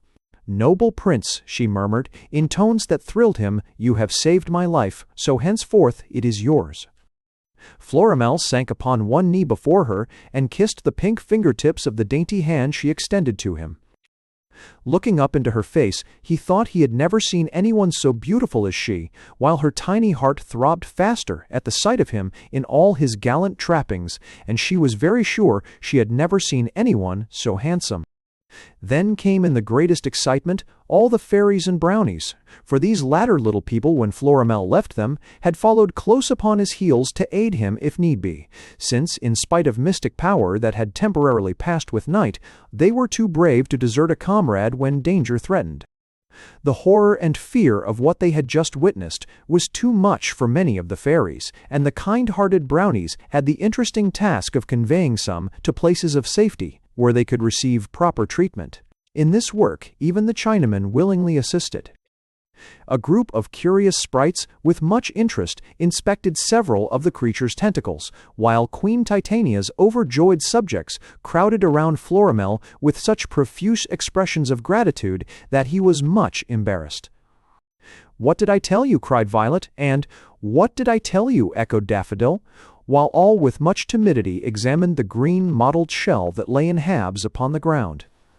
"That was the horrid thing we saw in the clock." "Well, never mind now," said Queen Titania, with a sigh of relief. "One monster will not trouble us again." In spite of what the Queen said, Florimel was not so sure that they would have no more trouble, since he had seen the wraith-like red spirit fly from the shell of the human octopus off into the air. Somewhere he feared this strange, evil being lurked to wreak further harm. Not wishing to cause uneasiness to Queen Titania, however, he said never a word. Then brownies and fairies mingled together in happy, joyous mood, but Florimel and Titania withdrew from all the rest, and had eyes only for each other. "I think I can guess how all this is going to end," said the policeman to the sailor, in a voice that showed great resentment. "Avast, you lubber," sharply reproved the sailor. "Now what I mean?" "I mean that Florimel has fallen in love with the Queen, and will marry her." "How can he? Florimel is a brownie, and brownies never marry." "But Florimel is not a real brownie. He's only been taken into the band. Just look at them now." The sailor cocked his eye to where Florimel was bending over Titania, with his head very close to hers. "Shiver my timbers," he cried. "They do look orange-blossomy." Noting the impression Queen Titania was making upon Prince Florimel, Dame Drusilla determined to exercise her arts upon the immaculate little dude, with whom she was very much taken. "I hear," she remarked to the student, "that he is connected with the best families." "Yes," he replied, rather enviously, "he sometimes is, by telephone." But as soon as she could do so, she joined the group in which the dude held forth vivaciously, and when opportunity presented itself, contrived to say, "Ah, sir, in your pretty ways you remind me of the gallants of old times." "You must be able to remember quite far back," he said, as he looked at her through his monocle. "Forsooth, kind sir," she hastened to say, "I only speak through hearsay. What I know my great-grandmother told my grandmother, who told my mother, who in turn told me. As you can plainly see, I am different from other fairies. They call me a beauty of the old school." "Hasn't school been out a good many years?" he asked. "I fail to comprehend you," she said with a blush. "Mayhap you are not susceptible to beauty, yet I have heard it often remarked that a beautiful woman can make the strongest man go down on his knees." The dude gave his cuffs an admiring glance.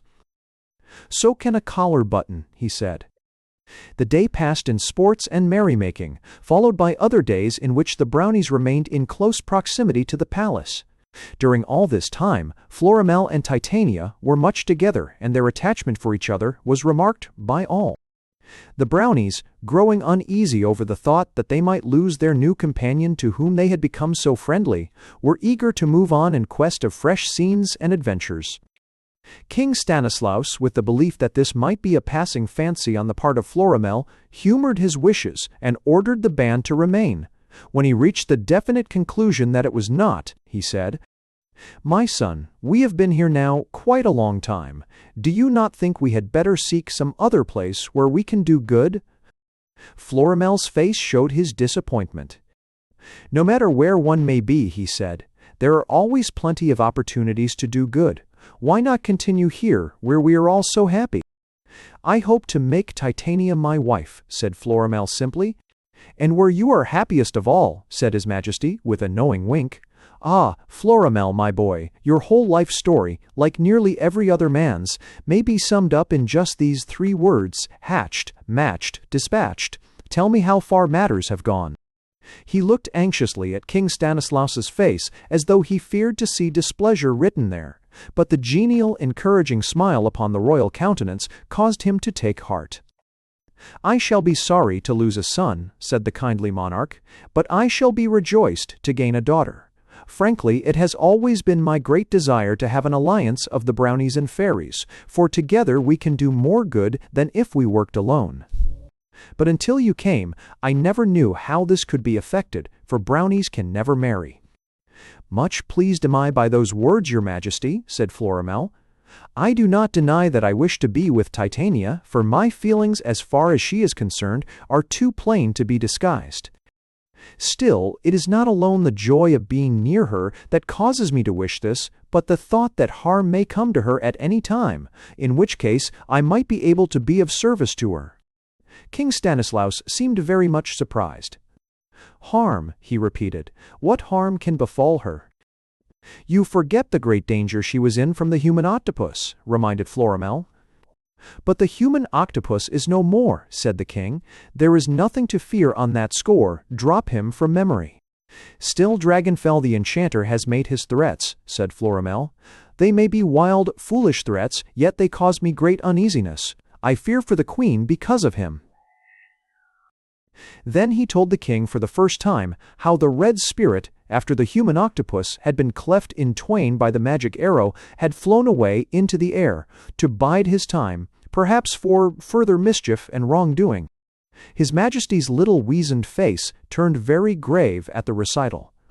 "Still, Florimel, I would not worry," he said. "I will caution all the band to keep a sharp lookout for the rascal. And do you, my son, woo and win Titania, for my blessing will fall upon you both." To that end, Florimel exerted himself, but it was an easy task, since Titania loved him fully as dearly as he her. So when they were seated once at twilight on a stone bench in the palace garden, very close to each other, he asked the question ever trembling on his lips, and she did not say him nay. Then Florimel took a slender circlet of gold and placed it on her tiny engagement finger. But, while she first looked at it, then pressed it very tenderly to her little red pouting lips, the red spirit suddenly darted from behind the bench, where he had been eavesdropping all the while. Before Florimel could reach for an arrow, the other flew off in the air and disappeared. "What was that?" Titania cried in great alarm. Florimel strove to ease her mind, though he was much alarmed himself. He felt that the red spirit was going to make trouble. Chapter 9. The Compact with Vulcan. Over the sea Dragonfell the enchanter waited with increasing impatience for the human octopus to return with whatever information he might glean in his prowling, sneaking manner. When his grotesque emissary did not put in a prompt appearance, he grew more surly and ill-humored than ever. He vented his rage upon the poor little mine sprites by increasing their working hours and decreasing their allowance of carrot tops and potato skins. Whenever he spoke to his followers, their knees knocked together with fright. At no time was he gentle, but when he was particularly violent, which was nearly always, he was a very bad person who could be well avoided. So he became even crankier and crosser-grained than ever, till all around him quaked with fear. He wondered why the human octopus did not come back, and his inexplicable delay filled him with ungovernable fury. "He's not attending to business," he said, grinding his teeth with rage. "Instead of snooping, he's just going around and having a good time. But wait till he gets back, and I'll show him." As he spoke these words, he happened to be in his throne room, and he went to the open window to look out. It was a wild, terrible night, but the worse the weather was, the more Dragonfell liked it. The lightning zigzagged all over the inky black sky, the thunder roared, the wind howled, and the rain beat down in slanting torrents. Vulcan must have some little job on hand, Dragonfell pondered, as he returned to his throne. Scarcely had he done so when there came a sudden fierce gust of wind that blew the red spirit through the window right to his very feet, where he cringed and grovelled and fawned in the most abject manner. "How now, you rogue?" roared Dragonfell above the storm. "Where have you been, and what has kept you? Why have you not returned as you went? Answer, villain, or it will go hard with you. I will have you strung up by the fingertips till your toes barely touch the ground and beaten by 1,001 whips." "Oh, master, kind master," gasped the red spirit, trying to catch his breath. "Wonderful things have I seen, and wonderful things have I to tell you.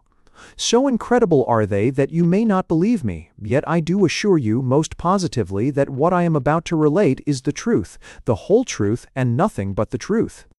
I would never have believed them myself had I not seen them with my own eyes." "Omit all this long, unnecessary preamble," growled Dragonfell in great disgust, "and get down to hard facts. What have you discovered?"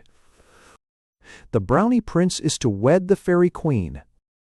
Dragonfell's face went from scarlet to white, then from white to scarlet, then back to white, and then to scarlet again, just like the flashing of a vari-colored electric sign.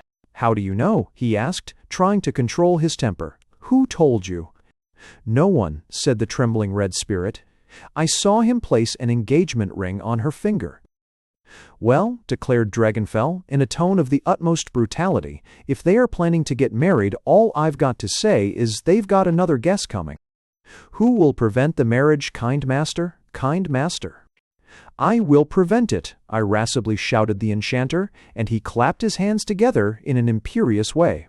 "What ho, without there! Here's a pretty kettle of fish. Come hither instantly."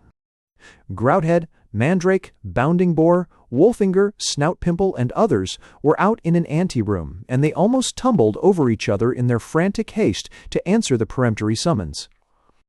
"Put on your storm cloaks immediately," ordered Dragonfell. "I want you to come with me to Vulcan's." "It's a terrible night to be out, kind master," ventured Grouthead with a shudder. There came a flash of lightning and a crash of thunder more terrifying than any that had gone before. "What's the matter with the night?" snapped Dragonfell. "I don't see anything wrong with it. I call this particularly pleasant weather." "Yes, it's all right now," Grouthead hastened to say.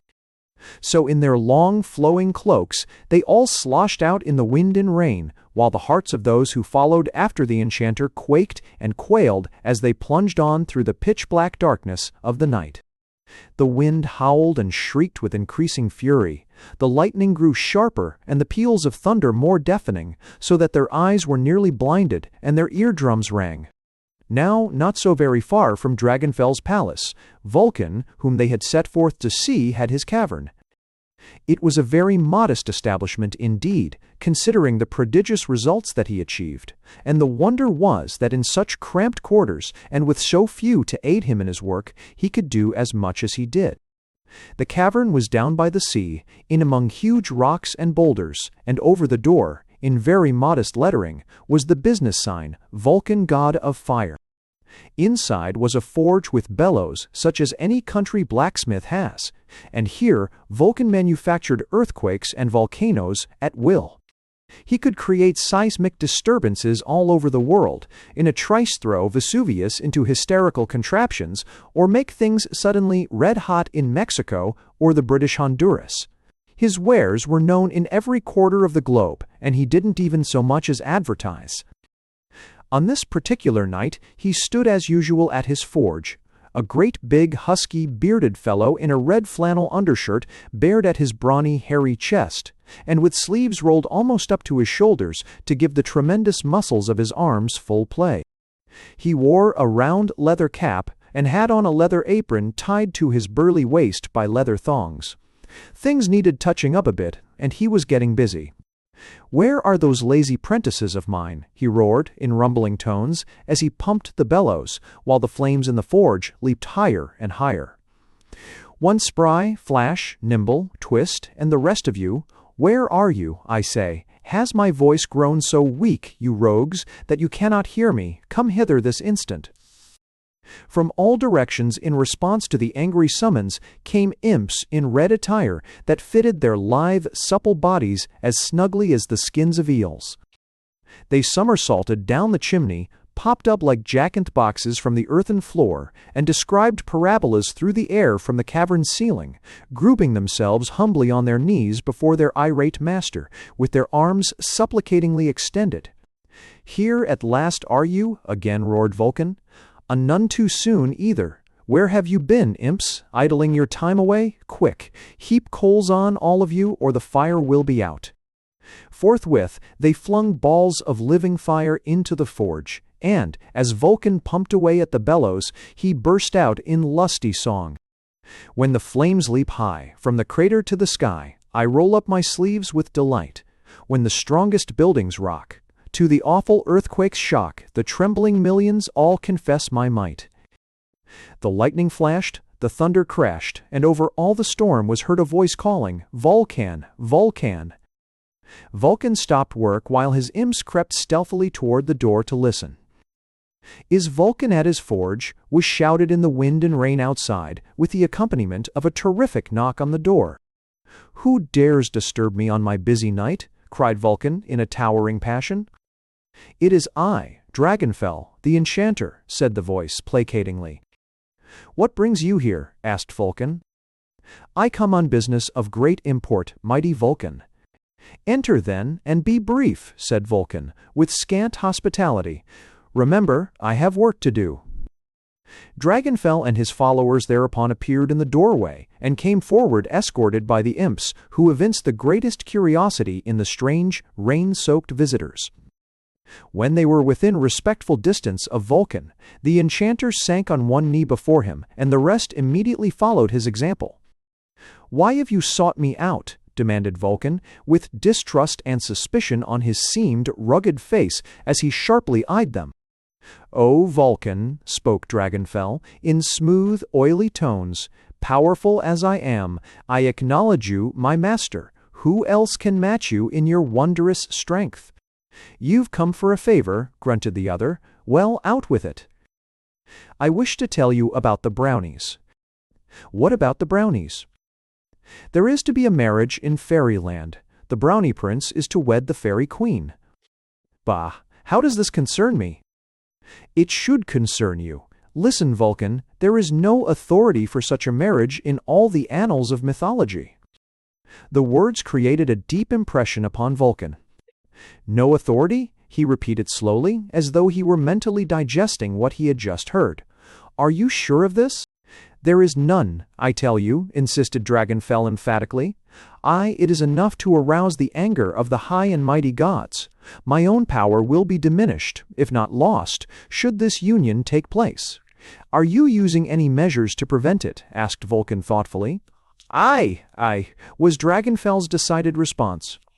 "I am going across the sea with these followers of mine to interfere. Can I rely upon your powerful aid should I need it?" How can I help you?" "If I call upon you, will you convulse the earth and arouse to fury the slumbering volcano?" "Trust me for that," cried Vulcan, beginning to pump the bellows.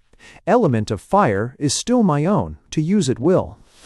A lightning bolt hurled itself right in their very midst, and the resultant thunderclap brought Dragonfell and his followers to their feet in sudden alarm. "Enough!" cried Dragonfell exultingly. "It is a compact, then." "Here is my hand on it," said Vulcan, and he crushed that of the enchanter in his grimy fist. "Spry, Flash, Nimble, and Twist, my crafty imps shall go with you. Through them appeal to me." "But what do you propose to do?" "I have a plan, and a good one too," said Dragonfell in a confidential manner. "You can depend upon it, rats will eat the wedding cake." Vulcan's fancy was so tickled that he laughed hilariously, and Dragonfell made bold to slap him in a familiar way upon the back. Ho, Vulcan chuckled. "So rats will eat the wedding cake, eh?" "Yes," Dragonfell went on. "We're going to the wedding, gain their confidence with fine presents, and number." "Yes," said Vulcan, very much interested. "And then—" Dragonfell leaned over and whispered something in Vulcan's ear which caused him to start back in surprise. "No!" he involuntarily exclaimed. "Do you think you can do it?" If Florimel and Titania could have heard the diabolical plan of the enchanter, all the happiness would have vanished from their hearts. Chapter 10. The Strange Wedding Guests. Bright and fair dawned the wedding day of Prince Florimel and Queen Titania. Though all the days vied in beauty with each other, this one seemed to be more radiant with grace and loveliness than usual, for every living thing loved the happy little lovers, and all nature rejoiced with them. The skies put on their tenderest blue, the sun scattered even more of its golden treasure, the winds grew more balmy and caressing, while the flowers were prodigal with perfume, and the birds were tireless with their joyous serenades. Though the ceremony was not to be performed till eve, still the fairies were busy with their preparations at sunup, and the palace fairly hummed with their activities. Long banquet tables had been arranged in the throne room, and on snowy napery were dishes, cups, and saucers fashioned with quaint exquisiteness from flowers, and there were lily chalices of sparkling dew with which to pledge the health of the happy bride and groom. In the kitchen, a host of willing workers were being directed by little Dame Drusilda, and their conscientious efforts showed in ice cream with fruits of all flavors, charlotte russe, mince pies, plum puddings, all kinds of berry tarts, old-fashioned strawberry shortcake, peach cobblers, and apple dumplings. For the menu of the fairies was composed almost entirely of the most delicious desserts imaginable, and they ate what they wished, and as much as they liked, without ever getting the indigestion. So the day wore on toward dusk, and, though to all the others each hour seemed a minute and each minute a second, Florimel and Titania in their impatience thought that it would never end. The very sun seemed to stand still as upon Gibeon. He had left the Brownies to their own devices to be with her, and while they talked of their union now so close at hand, both were arrayed in their fine wedding garb. "Are you happy, Florimel?" she asked him for the 1,000th time. "Happier than words can say," was his fervent response. "And you're sure you'll never regret it?" "Yes, positive, Titania. I wonder what's keeping King Stanislaus and the band. They ought to be here by this time." "Oh, Florimel, my happiness would be complete were it not for the thought of Dragonfell." At the mention of the wicked enchanter's name, he gave an involuntary start.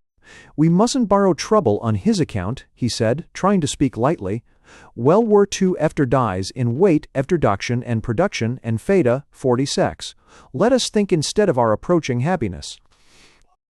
Then fairies came skipping and running from the palace, clapping their hands in sheer delight, cheering and waving tiny handkerchiefs at a great rate. And windows gay with flags and bunting filled with flushed, eager, excited faces all looking out, while the cupids were lifted up in arms so they could better see.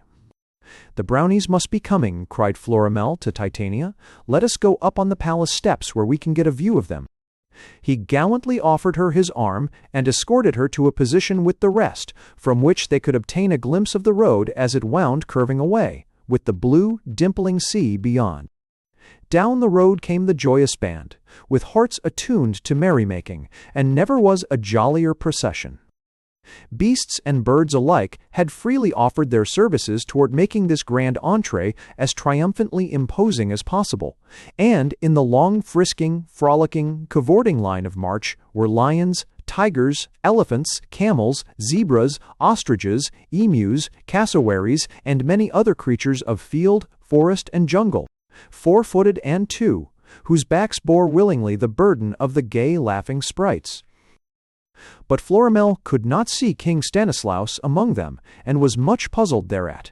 When later they were gathered together within the garden walls, and the beasts and birds had gone away, after eating all the charlotte russe they could, he inquired the cause of His Majesty's absence. "He'll be here later," the student explained. "We had some pressing engagement with the policemen, and they went away together." Suddenly there came a banging on the portcullis so loud that it seemed to be made with big wooden mallets. Brownies and fairies looked at each other in consternation and surprise, while many a tiny heart began a vigorous thumping. "What's that?" cried Queen Titania. "There are strangers outside the portcullis, Your Majesty," said the fairy guard, as she squinted with one eye through the peephole.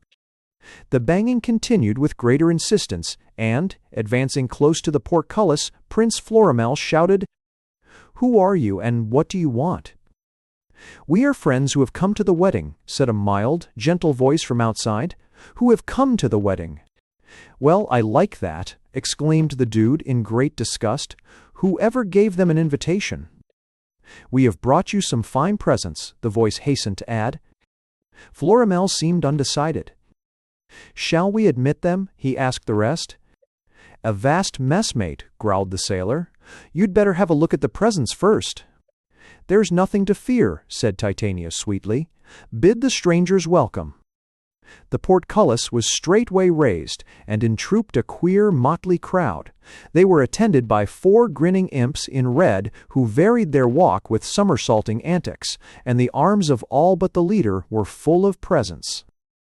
These evidently had been selected with much care and thought for the wedding, and the same taste and judgment were shown that can be found in nearly all weddings. One of them had a gigantic pair of scissors, which would have taken as many as a half-dozen brownies or fairies to cut with. Another held a cradle big enough to hold the offspring of a giant. A third in a cage carried a hen, which was alleged to lay 3 strictly guaranteed fresh eggs a day. From each hand of a fourth dangled an immense round clock, and the faces of them were lettered, "False alarm." At the instigation of the leader, all grouped themselves in a semicircle humbly before the bride and groom-to-be, and Florimel, who was still somewhat suspicious, asked, "What do you want?" "We are friends," said the leader, in his gentle voice, "most anxious to pay homage to you." "If you are friends," said Florimel, "we shall be glad to have you join in our festivities. Do you dance?" All shook their heads in unison. "Don't you tango or do the foxtrot?" Again they shook their heads. "Or sing?" They still shook their heads. "But just you wait till you see them at the supper table," said the dude decidedly.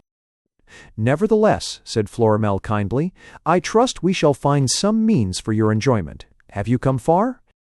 "Yes," said the leader, "many leagues to do you honor. We crave your acceptance of these few, simple, unpretentious gifts as a trifling evidence of the distinguished consideration and esteem in which we hold your fair bride and yourself." It was plain that he had first carefully prepared and then committed to memory such a flowery speech. In their curiosity to examine the presents, the brownies began to circulate among the strangers. When in doing so, the Chinaman thoughtlessly put his head between the open scissors. Blades, the big, hulking fellow who held them, could not repress an evil inclination, and snapped them together almost instantly so that the head was held between them in a vice-like grip. Taking note of this, another who had the snuffers clapped the hood forthwith over an ordinary brownie, so it looked as though he did not have a head. The leader angrily stamped his foot for them to desist from such rude, ill-mannered antics, whereupon the one reluctantly released the frightened Chinaman, while the other removed the snuffers from Brownie's head. "You must be weary and travel-stained from your long journey," said Florimel, not knowing what to think. "If you will come with me," said Titania hospitably, "I will see that your wants are provided for." The new guests at a signal from their leader rose, and when he bowed his acknowledgment of the proffered courtesy they clumsily followed his example, while the imps gloatingly patted their stomachs. Titania motioned to Dame Drusilda, Violet, Daffodil, and some other fairies to accompany her, and they led the strangers up the steps into the palace. Florimel was strongly tempted to follow, but just then King Stanislaus and the policeman arrived very much out of breath. They had come singly and from opposite directions. Just outside the portcullis, the policeman had overtaken His Majesty, and they entered the palace garden together. "Officer," said King Stanislaus, "have you anything to report?" "Yes, sire," said the policeman, twirling his club. "The path I took didn't keep straight. My footsteps got so crooked that I had to arrest them." "What did you discover?" "Nothing." "What was it?" "I said nothing, sire." "But nothing something." "No, it's nothing." "If it wasn't something then it wouldn't be in the dictionary. But it's no use to argue with you. Did you find a clue?" "Yes, a good one." "What is it?" "He wasn't in any of the places I gumshoed to, so consequently they're eliminated. The deduction I've arrived at is that he's in some other place. As he can only be in one place, there's only one place to find. That's easy." "Of whom are you both talking?" asked Florimel curiously. "The red spirit," said King Stanislaus. "We'll catch him yet. But the lovely bride, where is she?" "In the palace, your majesty, providing for some newly arrived wedding guests." "Well, after you're married, Florimel," said King Stanislaus seriously, "you must be careful your wife doesn't lose her mind." "Nonsense." "It's nonsense." "No nonsense about it. It often happens to a married woman." "How so?" "Sometimes she keeps on giving her husband a piece of her mind, till finally she hasn't any mind left." Suddenly Mignonette and Jasmine, ladies-in-waiting to the queen, ran shrieking from the palace. "What's wrong?" cried Florimel. "The queen!" gasped Mignonette. "Yes, the poor queen," said Jasmine, almost in hysterics. "Speak," urged Florimel. "Has anything happened to her?" "Alas!" wailed Mignonette, "she is gone." "Gone!" echoed Florimel, distracted. "Gone where?" "We know not," said Jasmine. "We have searched the palace over, and cannot find her." "Where is Dame Drusilda?" asked Florimel quickly. "She is gone too," said Mignonette. "And Daffodil and Violet are missing," added Jasmine. "Our strange wedding guests, where are they?" "They have flown," cried Mignonette and Jasmine together. "Then it is they who have taken them," said Florimel, as he ran toward the palace steps. "Quick, a search! They cannot have gone far." But the Brownies had reached the steps before him, and were already pointing off at the distant sea line. "A sail," they cried. "Too late," said Florimel. "I see it all now. This is the work of Dragonfell." "Dragonfell!" cried one and all together. "Yes," said Florimel, "our unknown guests were Dragonfell and his wicked followers. He has abducted them and flown with them to his country." He bowed his head in great despair. King Stanislaus came and placed his hand upon his shoulder. "Be brave, Florimel," he said. "The Brownies will go at once to the rescue of Queen Titania." "Yes," shouted the Brownies, "to the rescue of Queen Titania." "But how?" asked the despondent Florimel. "We have no ship to take us." Quick as a wink, King Stanislaus improvised. "We'll build a raft with magic sleight, and brave the sea ere morning's light." Chapter 11. The Brownies build a raft. When King Stanislaus announced to the Brownies that they were to go at once to the rescue of Queen Titania, he was confronted by a very serious problem. There was no craft of any kind whatever with which to embark upon so hazardous a voyage. "This comes of unpreparedness," growled the sailor. "I have been trying to impress on His Majesty for years that we needed some battleships, cruisers, and submarines. Dash my top lights if we've got even so much as an old mud scow." Far off, faintly outlined in the gathering dusk, was a galleon with all sails spread, which the favoring gales were bearing to Dragonfell's enchanted country. King Stanislaus realized the utter futility of trying to overtake it with another sailing vessel, even if they had been the possessors of one. Dragonfell and his confederates had too much the start of them. The only recourse left was to follow as quickly as they could by whatever means were at hand, and, after they reached their destination, to try to wrest the unfortunate Titania and her companions from the cruel clutches of their abductors. King Stanislaus had pledged his word to Florimel that before morning they would be in hot pursuit. A raft, to the monarch's shrewd, quick-thinking mind, seemed to be the easiest kind of a craft to construct in the short space of time, to do it in order to redeem the royal promise. The wind was right, so that it would waft them straight to Dragonfell's country, just as it was now taking the galleon, which soon disappeared beyond the horizon. In crisp, curt tones which showed that he, if anyone, was able to cope with this most distressing situation, His Majesty gave orders for the immediate building of the raft. Then came a hurrying and scurrying of Brownies. Each of the little fellows was eager to do his share of the gigantic task, and no one shirked. Hither and yon and all about they flew, a band of willing workers, and no one got in another's way, so no time was lost. Wisely enough, the king assigned to each what he was best adapted to do, and there was no grumbling or cavilling at orders, but a strict obedience in all things. And, wherever such a spirit is manifested, it is surprising what results can be achieved. The axes rang out sharp and clear in forests, and big trees toppled down to be stripped in a trice of their leafy branches. Sweating, puffing, grunting, Brownies pulled and tugged and strained at the logs into which they were cut, and pushed and shoved, or rolled them when they could, toward the seashore.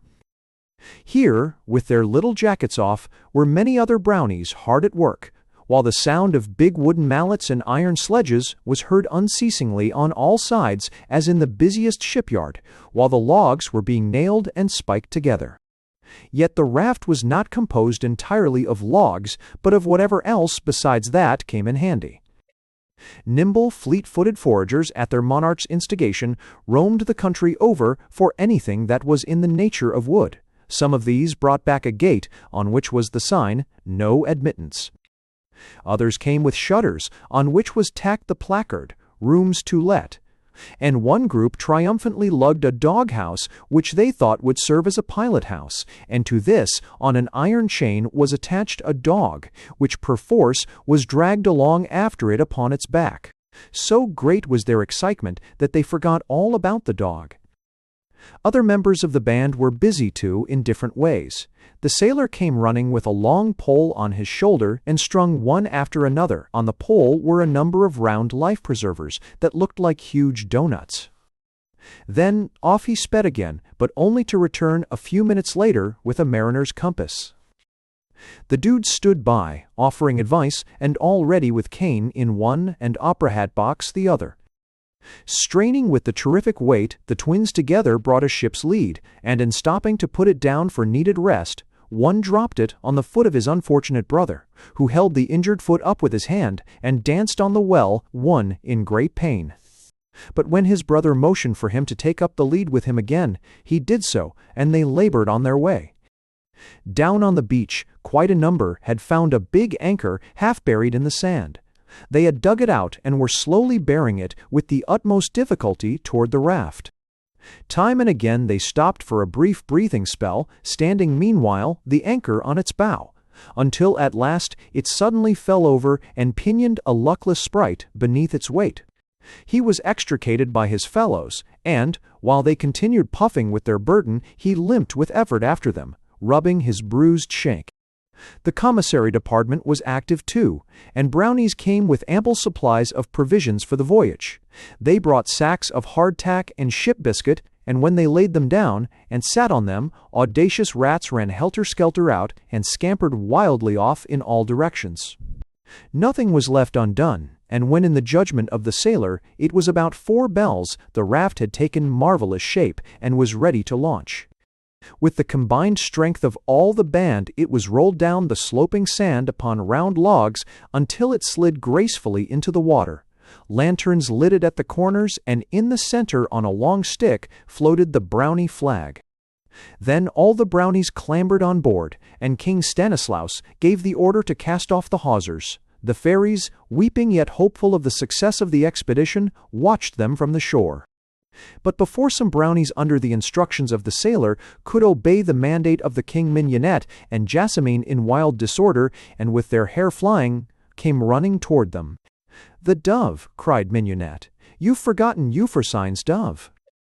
Jasmine at the same time held up a cage in which the dove was perched on a stick. Euphrosyne told Queen Titania she was to send it to her if ever she was in danger from Dragonfell. Mignonette made haste to explain. "I don't know whether we've got room to take it," said King Stanislaus grudgingly. "Besides, I think we're able to manage this little business affair ourselves." "Remember, sire," reminded the policeman, "that Noah once sent out a dove." "Yes, I know," said His Majesty, "but he's hundreds of years behind the times." Still, he did not interpose any objections when the dude reached forth and grasped the cage, which he set upon the raft. Then off they floated without further interruption, the sailor and others pulling them out through shallow waters till they could no longer touch bottom. There were no cheers to mark the departure, for the hearts of all were set with a stern purpose.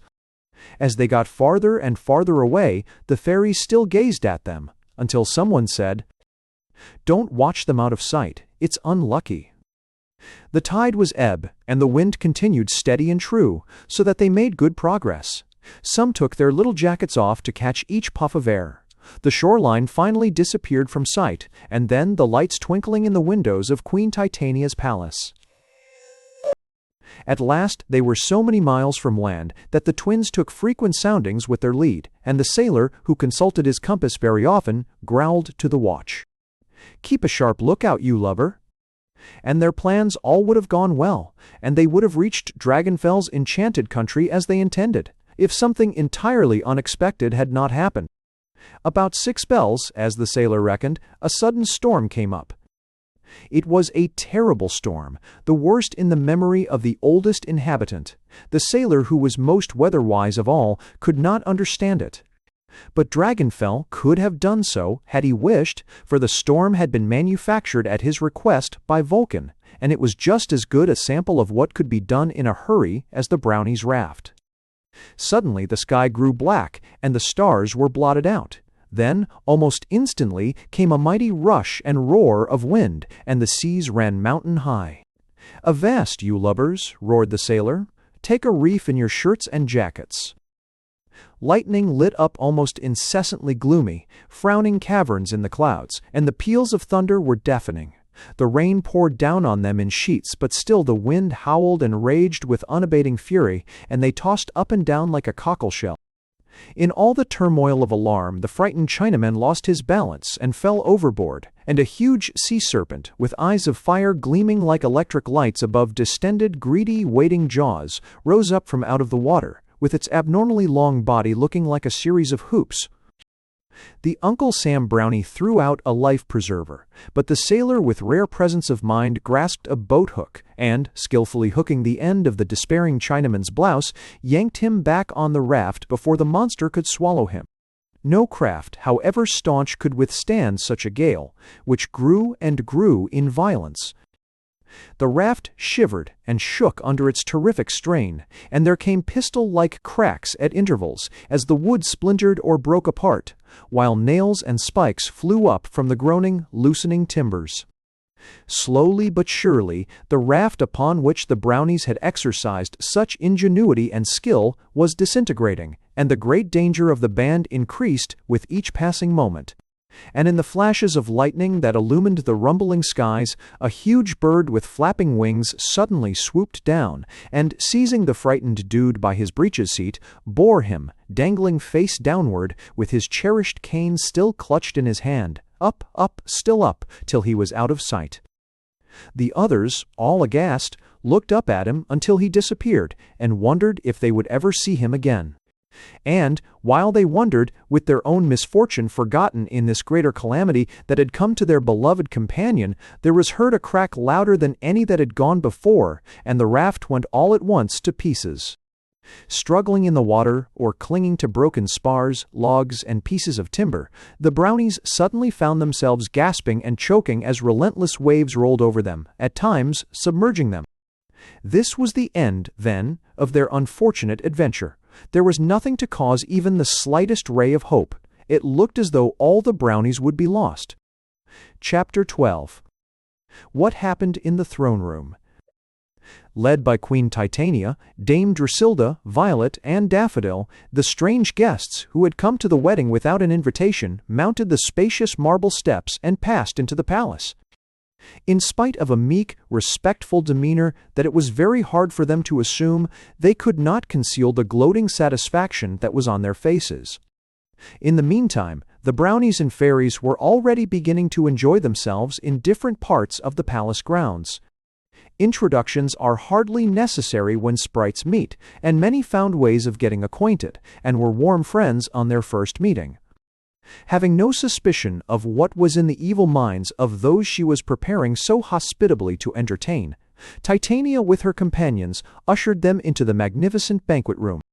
There upon one of the long tables were spread many delicacies to make one's mouth water, and, even before an invitation to partake of them could be extended, the 4 red imps seated themselves before it, and, smacking their lips, began to tuck napkins under their chins.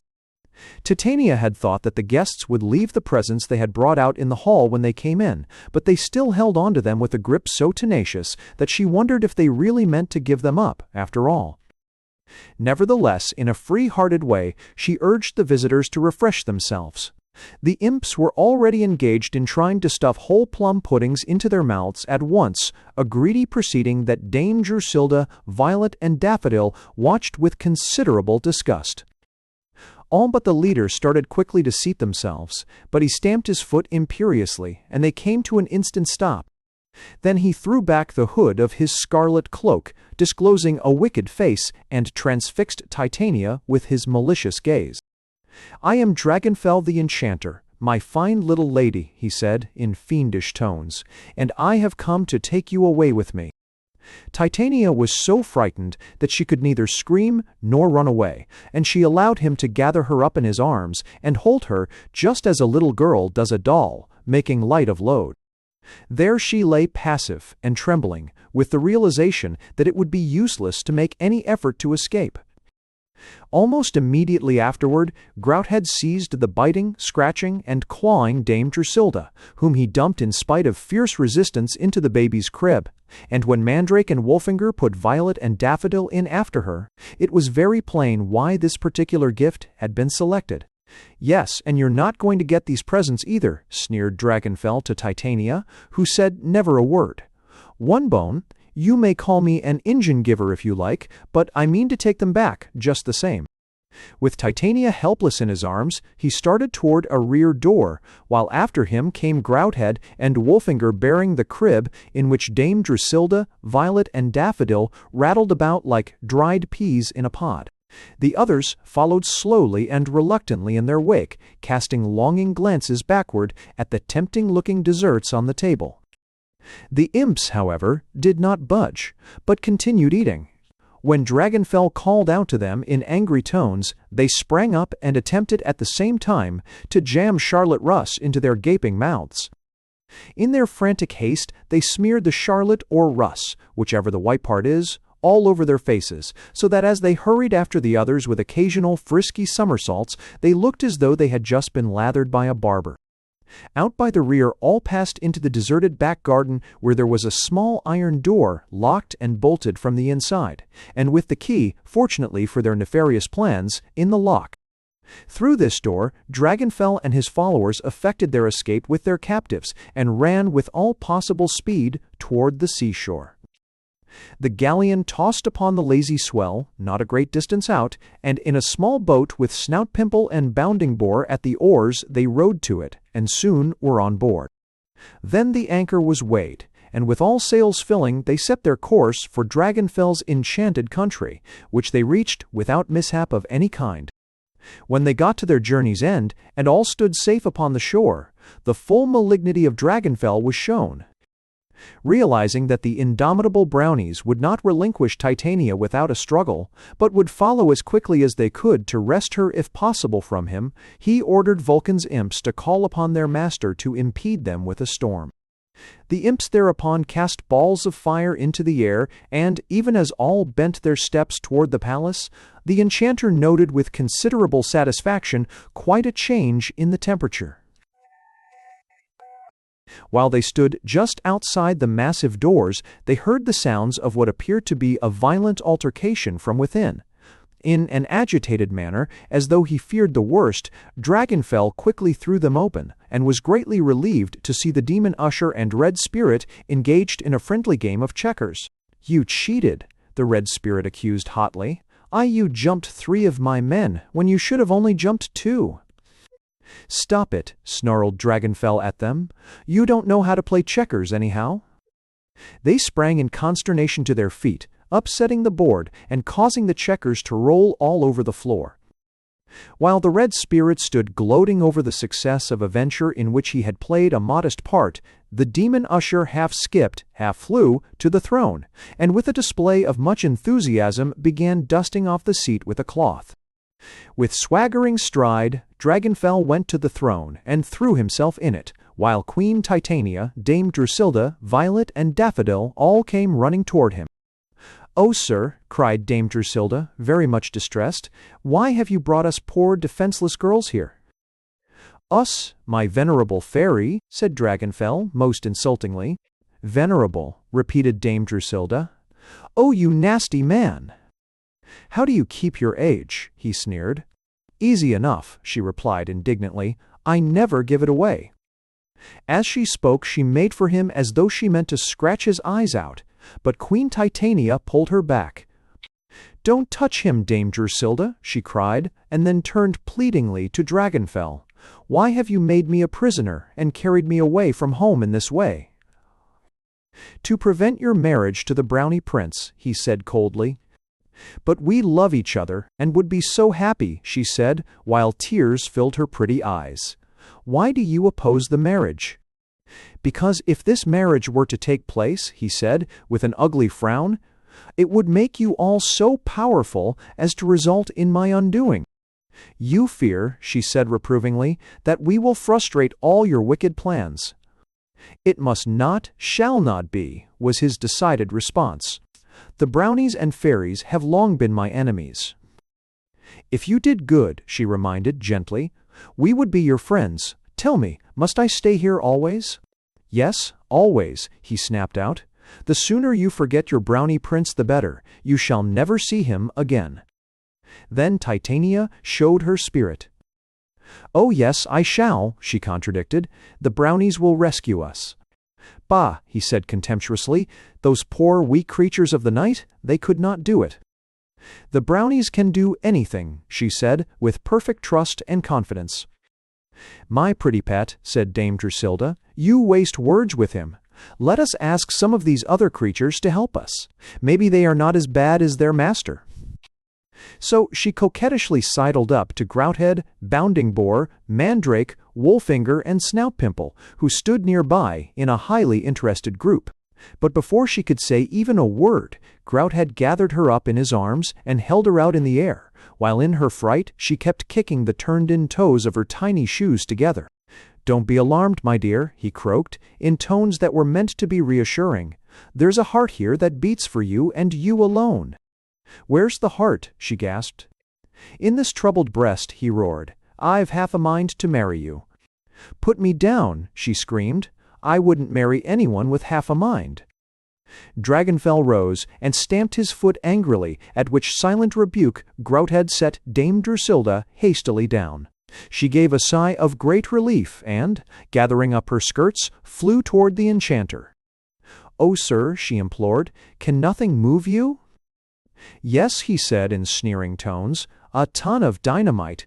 You are a pippin, but you withered on the stem." "You villain," she screamed, shaking a tiny clenched fist at him. "I could annihilate you for that. You deserve worse." And she made for him again, but the tactful Violet and Daffodil grasped each of her arms and held her back. Dragonfell grinned most provokingly, and his myrmidons fairly shook with glee, while the demon usher cackled his exultation and poked the red spirit on his elastic ribs. Titania took a little spiderweb affair of a handkerchief from her bodice, for her eyes threatened to fill again. Noting the coming tears, the wicked enchanter hastened to say, in tones that were meant to be particularly comforting, "No harm shall befall you. When you have a wish you have but to name it." "I have one now," spoke up Titania quickly. "So have I," added Dame Drusilla. "I'll hear yours later," said Dragonfell to the latter gruffly, and then turned to Titania with what he thought was a most winning smile. "What is yours?" "I want my Brownie Prince." "Didn't I tell you you were never going to see him again?" said the enchanter in disgust. "Ask me something else, and make it as hard as you can." But Titania had no other wish, and Dame Drusilla was given no opportunity to make hers known. The days dragged slowly by, and, though Dragonfell was not actually rough in the treatment of his captives, he still was most unkind in depriving them of the liberty for which they continually sighed. They were watched and spied upon continually, so there was little or no chance for escape. He endeavored to provide amusements for which they had no heart, and was a sorry host at best. In his crude efforts to entertain them, he welcomed all ideas for sports and diversions, so when, on one occasion, they were all together, and his prisoners seemed unusually depressed, he sat upon his throne, knitting his brows in trying to think of something that might cheer them up a bit. In the midst of his unsuccessful cogitations, the demon usher half skipped, half flew, to him, and prostrated himself at his feet. "Kind master," he cried, in a flutter of excitement. "What is it?" asked Dragonfell. "A band of wandering minstrels outside humbly crave permission to play before you." "What, another?" said Dragonfell. "Show them in." The words he used were hospitable enough, but the tone of his voice boded little good for the daring musicians. Chapter 13. Neptune stills the waves. Up and down like corks bobbed the Brownies on the angry waves when their raft was so suddenly demolished by the storm. The blackness of the night was so intense that even with their supernatural vision they could not see each other save in those vivid streaks of lightning that came often and for a brief moment made all around as bright as day. The wild wind and waves bore them farther and farther apart from each other, so that it was everyone for himself, which was against all principle in a band that delighted in mutual help. But in this case they could not give it. The water got in their noses and mouths, causing them to gasp, choke, and splutter, while their ears rang and their eyes were nearly blinded. Desperately they clung to the splintered pieces of debris, to the doghouse that spun over and over, to the gate that turned upside down, or straddled logs that kept rolling with Brownies first up and then under, like teetotums. And others, not so fortunate, with strength fast leaving them, still swam the waters seeking and groping in vain for some object to sustain them. Then, right in the midst of all their terrible danger, when hope was fast departing from all hearts, a wonderful thing happened. There came a sudden radiance that was not the lightning's flash, illuminating old Father Neptune and a bevy of lovely-faced dryads in a golden chariot that furiously galloping seahorses drew across the waves. In a brief space, no longer than a second, the god of the sea and his beauteous attendants passed on out of sight. But almost with their disappearance, the lightning and thunder ceased, as did the rain, the wind died down, the stars once more shone out, and the water grew as smooth as glass. When buffeted no longer by boisterous winds and waves, the chance the Brownies had to save themselves increased immeasurably. They could now see and hear each other, and when someone swimming in the water called for help, there were those on debris who reached over and pulled their exhausted comrade on board. They shouted at each other in the dark, and by using their feet as paddles contrived at last to bring whatever they floated on close together. Then King Stanislaus, who with Prince Florimel was astraddle of a log, with much anxiety began to take an inventory of the band. To his infinite relief no one was missing but the dude, but this misfortune in itself was enough to dampen their spirits, for the companion who had been carried off by the gigantic bird was very much beloved. "Aye, aye," growled the sailor, cocking his weather eye out through the slats of the hen-coop. "We're all here even to Euphrosyne's dove." Thus on they went without further mishap, a queer-looking flotilla, keeping in as close proximity to each other as they could, using both hands and feet for paddles, and adopting many ingenious devices to complete the voyage so disastrously begun. And a day dawned, then another, but at nightfall of the second they glimpsed far off a shoreline with a single towering mountain which they knew to be Dragonfell's enchanted country. They were neither hungry nor thirsty, for Brownies, if need be, can go without food or water a long time. Much heartened by what they beheld, they redoubled their efforts to reach the shore, which grew plainer and plainer, until finally they could distinguish an immense glittering structure that looked more like a prison than a palace, built as it was in the gloomy shadow of the mountain. Though it gleamed and flashed and shone in 1,001 different places, where its myriad jewels caught the light, it seemed a cheerless, inhospitable place, and they were depressed by the sight of it. The galleon that Dragonfell had used to convey his captives to his country was lying at anchor well in toward the shore, with no one evidently on board, but not feeling sure of this. The Brownies made a wide detour, choosing for a landing a sheltered cove that would screen them from observing eyes. As they drew closer to the land, some strange companions had they. Queer creatures who had obtruded themselves upon the Brownies during the storm, and forced their society upon unwilling hosts. A motley gathering from air, sea, and undersea that occupied choice places upon the flotsam and jetsam, to which the little fellows so precariously clung with amazing vim. There were comical-looking, long-legged, long-billed cranes and herons, and squat-flappered, web-footed penguins. The walrus and seal were there, as well as formidable members of the finny tribe, some of which had swords so sharp that the discreet Brownies kept a most respectful distance from them. Crustaceans, too, were represented, with here a lobster slyly nipping a sprite's toe with his claws, and there a turtle tweaking another's cap. But when the Brownies reached shoal water, and some began to wade toward shore, these false whilom friends deserted them, and dived into the deep, or flew off in the air.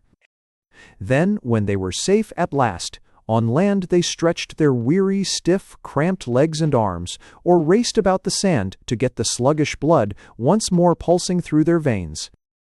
King Stanislaus stood apart from all the rest and watched their joyous antics with an expression of deep thought on his august countenance. It was plain to be seen that he was greatly troubled in his mind.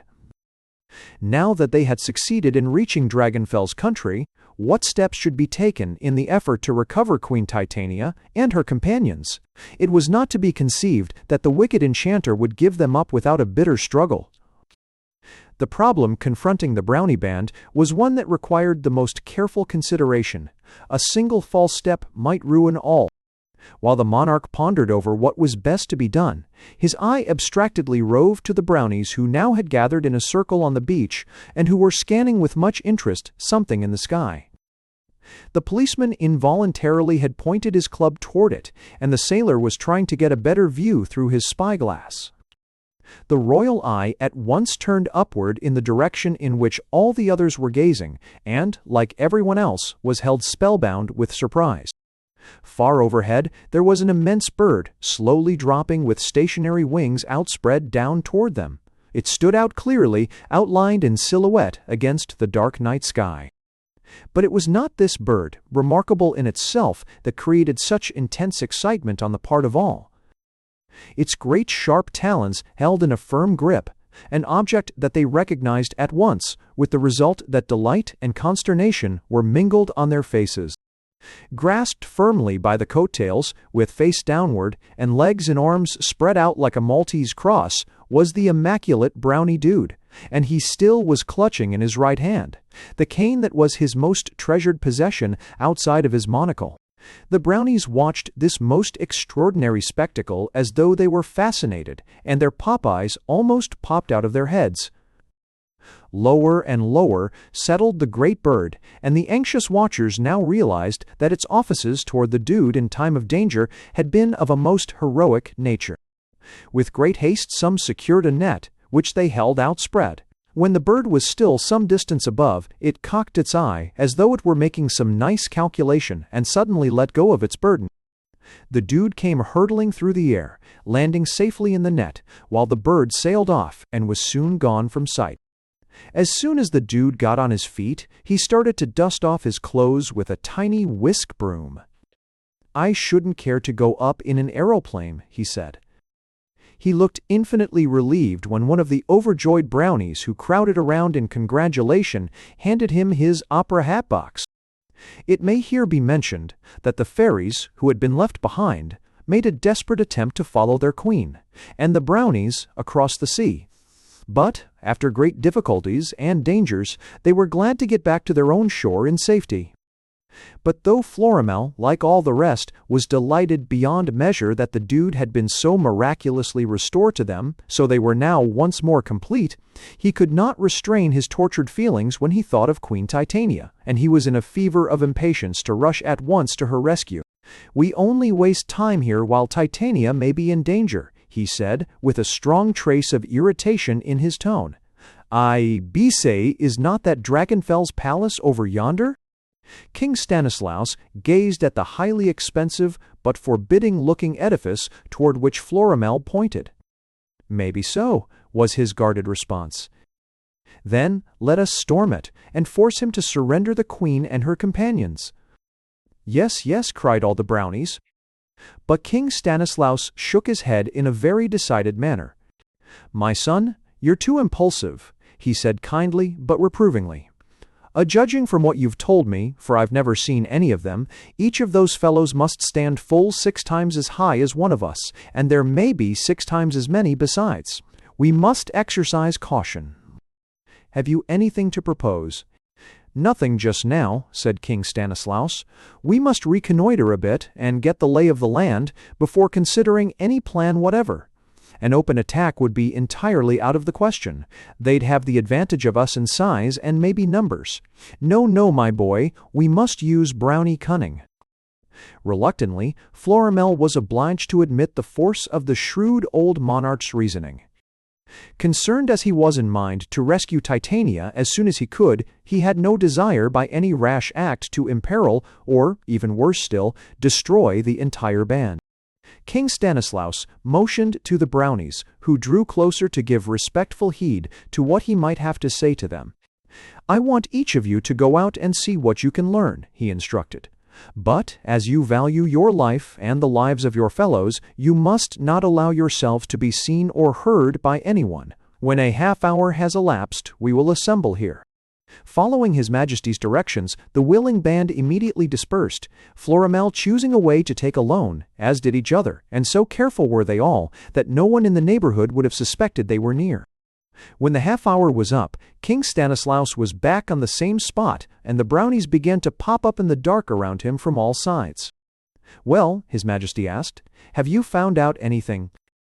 Then one after another was obliged to confess that he had not, and while he was questioning them in turn, he ascertained that neither Florimel nor the policeman had returned.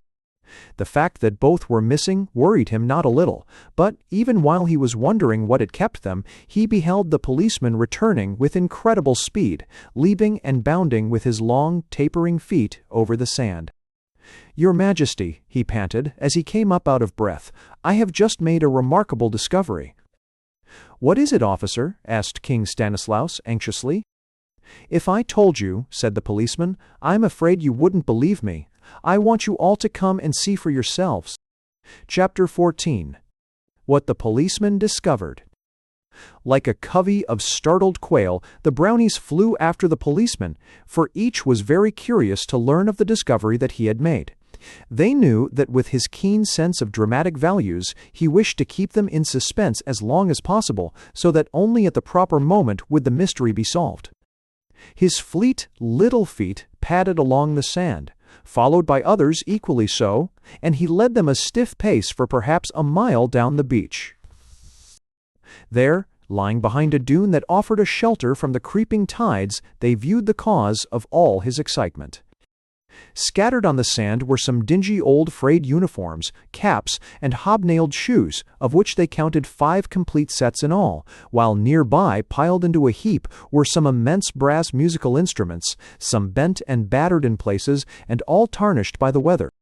Soon they were making a minute inspection of these objects, which for some inexplicable reason had been abandoned by their owners. The uniforms and caps were of worn blue cloth, and the latter had visors and braids of gold around them. The sleeves of the coats likewise were braided with gold. With much interest in their work, the brownies began to separate the instruments that formed a heap. There were 2 cornets, a saxophone, a trombone, and a tremendous tuba that wound around and around, and had a mouth so big that a brownie could have easily crawled inside. While they were examining the outfit, there was much speculation as to whom it belonged, and the only conclusion they could arrive at was that the original possessors had been some itinerant German band. It was not so strange to them that a German band should be in Dragonfell's enchanted country, for they knew that German bands go everywhere. Sometimes they can be found even at the North Pole. The only strange thing about it was that while the uniforms and instruments were there, the owners were missing. I wonder what's become of the band, said King Stanislaus, very much puzzled. Perhaps someone heard them play, suggested the dude. His Majesty gave a sudden start. Humph, he grunted. What you have just hinted at rather unsettles an idea that suddenly occurred to me. "Maybe you were thinking of the same thing I was," said the policeman. "That's very possible," said the monarch, "for great minds sometimes think alike. I was thinking that some of us could disguise ourselves as a German band, and maybe gain admittance to the palace."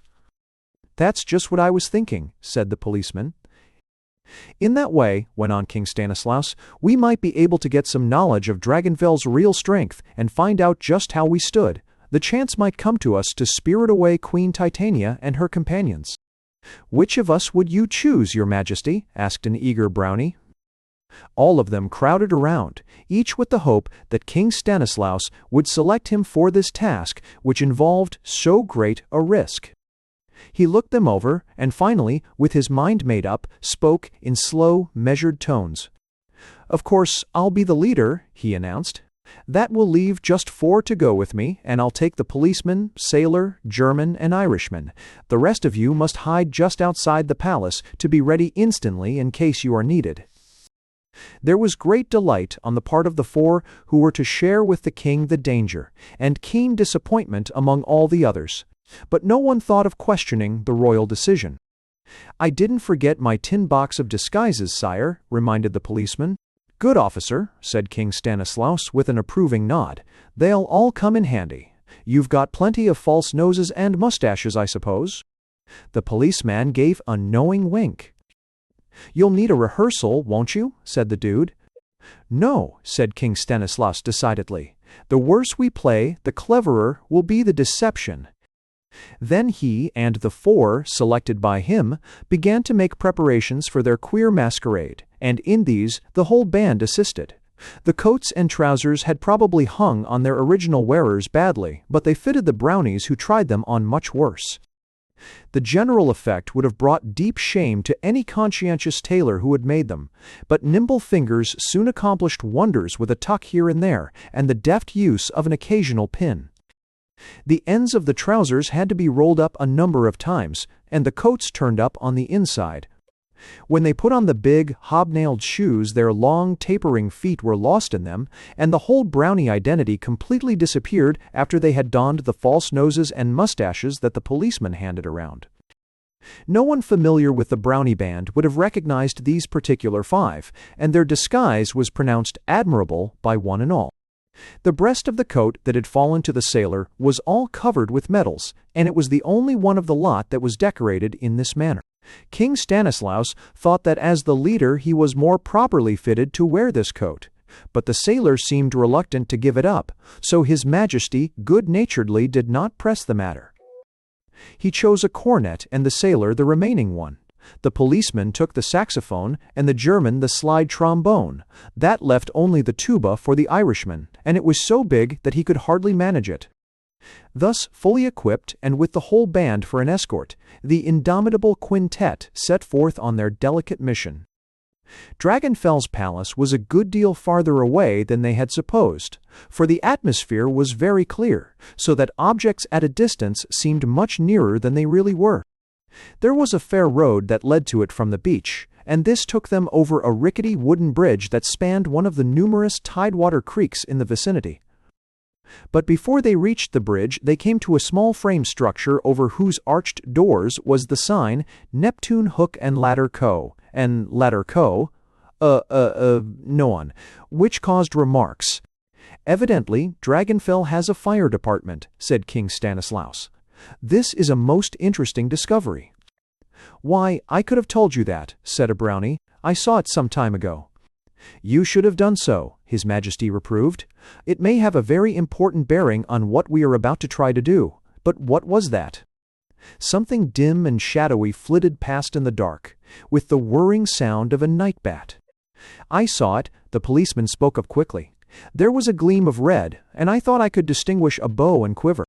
"A bow and quiver," repeated King Stanislaus, and his face grew suddenly grave. "I hope they were not Prince Florimel's. I am greatly distressed by the fear that some dire mishap has come to him. His Majesty would have felt very much relieved in mind if he could have known that nothing serious had occurred to the prince." When, like the rest of the Brownies, Florimel had gone to seek what information he could, he had strayed nearer to the palace than perhaps in prudence he should have done. With the impetuosity of youth, he was ready to storm the palace single-handed, but he realized that such a rash, foolhardy attempt would only bring disaster to the whole band. So he gazed toward the lights that gleamed from the windows, wondering all the while what Titania was doing at the time, and if Dragonfell was very cruel to her. He was really helpless just then to exert himself in her behalf, and he turned with a sigh to go back. The rigors of the hardships through which he had passed pressed heavily, and excessive weariness overcame him. He felt a sudden faintness, and sank upon a grassy bank to rest. He did not dream that prying eyes for some time had been watching him from an open panel in a fence hard by. Those keen, malicious orbs followed every movement that Florimel made, and when they noticed him yawn and rub his lids to keep the sleep from them, they glittered and gleamed with exultation. Then Florimel's eyes in spite of him closed, and his tired head sank back in the deep grass. From the fence the red spirit issued like a wraith. Noiselessly he advanced toward the unconscious prince, and bending down began with deft, adroit fingers to remove the quiver slung across his back. But light as the thieving touch was, it aroused Florimel, who sprang at once to his feet. Quick though he was, he still was not quick enough. All that he heard was a whirring sound, and in a flash he noticed that his bow was missing. His hand involuntarily sought his back, only to find that the quiver had been craftily taken from it. Wide awake and full of alarm, now he ran with all speed back to the locality that King Stanislaus had designated for the reunion of the band. But the half-hour had elapsed, and the Brownies were not there. Then he noticed in the sand prints of narrow, tapering feet, all leading down the beach, and he flew in the direction they pointed. But when he reached the spot where the policeman had made his discovery, the Brownies were not there either. He felt convinced that they had started for Dragonfell's palace, and he ran as fast as he could to overtake them, passing the engine house and going over the bridge. When he was approaching the palace, he saw 5 persons very small of stature, each with a big brass instrument, standing just outside the entrance. The doors swung suddenly open, they passed through them, and then the doors closed again. Florimel quickened his pace with the determination to follow them, but just when he was about to pound upon the doors for admittance, tiny but strong hands grasped him and held him back, and he heard the whispered warning, "Don't, or you will ruin all." Chapter 15. The German Band. When the German band was announced by the demon usher in his queer, cackling voice, Queen Titania, Dame Drusilla, Violet, and Daffodil happened to be seated on the steps of the throne, and all were feeling grumpy and out of sorts. Dragonfell had tried to prevail upon them to play dominoes or parchesi, but they had no heart for any game. Grouthead, Wolfinger, Mandrake, Bounding Boar, Snout Pimple, and others of the enchanter's followers were present, and some of them looked distinctly bored. Snout Pimple was even trying to repress a yawn. Things at the palace had been rather slow since the abduction of Queen Titania and her party, and nothing especially wicked had occurred. When it was known, however, that a number of strolling musicians were going to play for them, a thrill of genuine pleasure ran through the whole assemblage. Titania and her companions were glad, for they felt that some enlivening strains would greatly cheer their drooping spirits. Dragonfell's followers were equally delighted, though they did not care in the least for music. But knowing their master as they did, they were very sure that the prospective concert would prove exceedingly interesting. Escorted by the smirking demon usher, who rubbed his hands together while he cackled joyously to himself, and who half skipped, half flew, before them, the members of the German band entered awkwardly, and clumsily arranged themselves in a semicircle before the throne. There were 5 of them, including the leader who stood at the end nearest Dragonfell, and the others, all diminutive, mustached men with big noses, whose frayed, soiled uniforms fitted them very badly indeed. Their trousers at the ends were rolled up a number of times over, and their coats, which hung on them like bags, actually reached almost to their shoe-tops. Upon the chest of the one who stood next to the leader were pinned a great variety of medals, and he seemed to be very proud of them, since no one else boasted a decoration of any kind. The little audience grouped about the throne gazed at them expectantly, and Titania thought the leader winked at her. But apparently he did not notice anyone, and least of all Dragonfell. His whole attention seemed to be centered on his band. "Are we all here already?" he asked. "Ja," came in chorus. "Well," said he, "I will proceed der roll gal, Louis Noblock." "I was here," said the one with the medals next to him.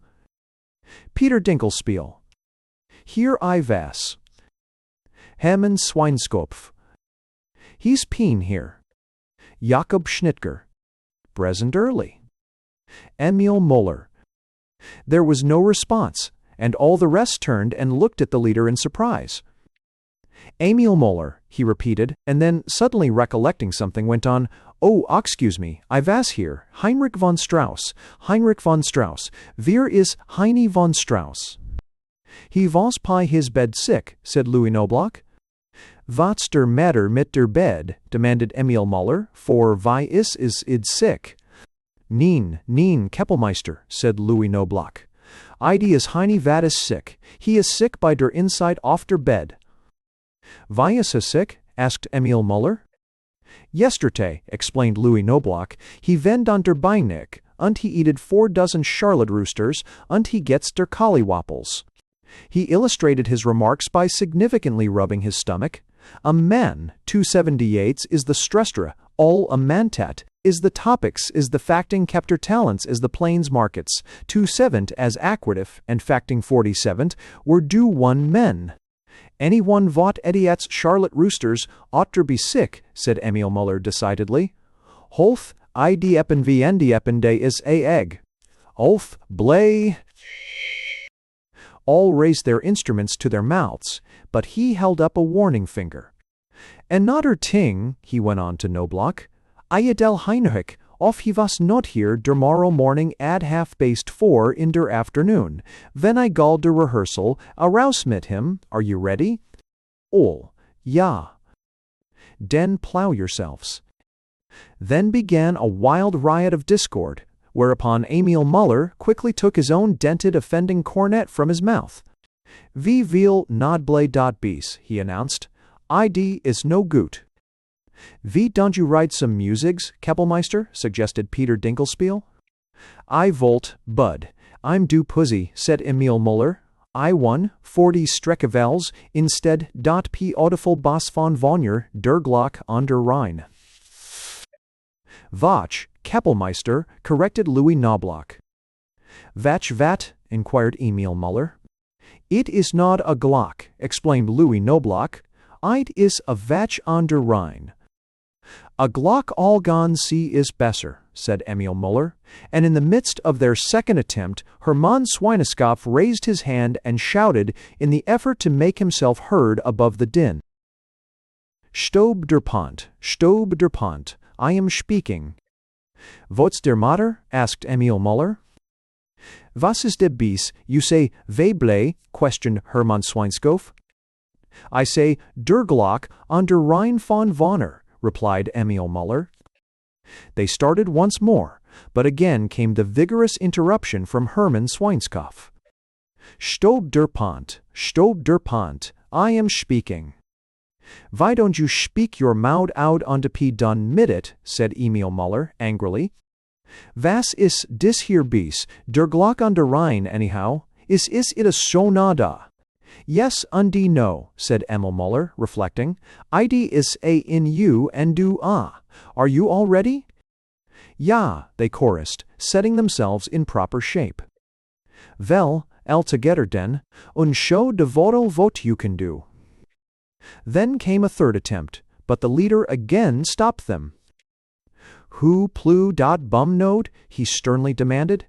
Everyone looked at each other in surprise, and Louis Noblock said, "Well, I don't, dude, see, ID." "I didn't, did it," said Peter Dinkelspiel. "I didn't done id," said Hermann Schweinskopf. "I didn't, did it," said Jacob Schnittger. "You're Devon," Emil Muller accused Louis Noblock.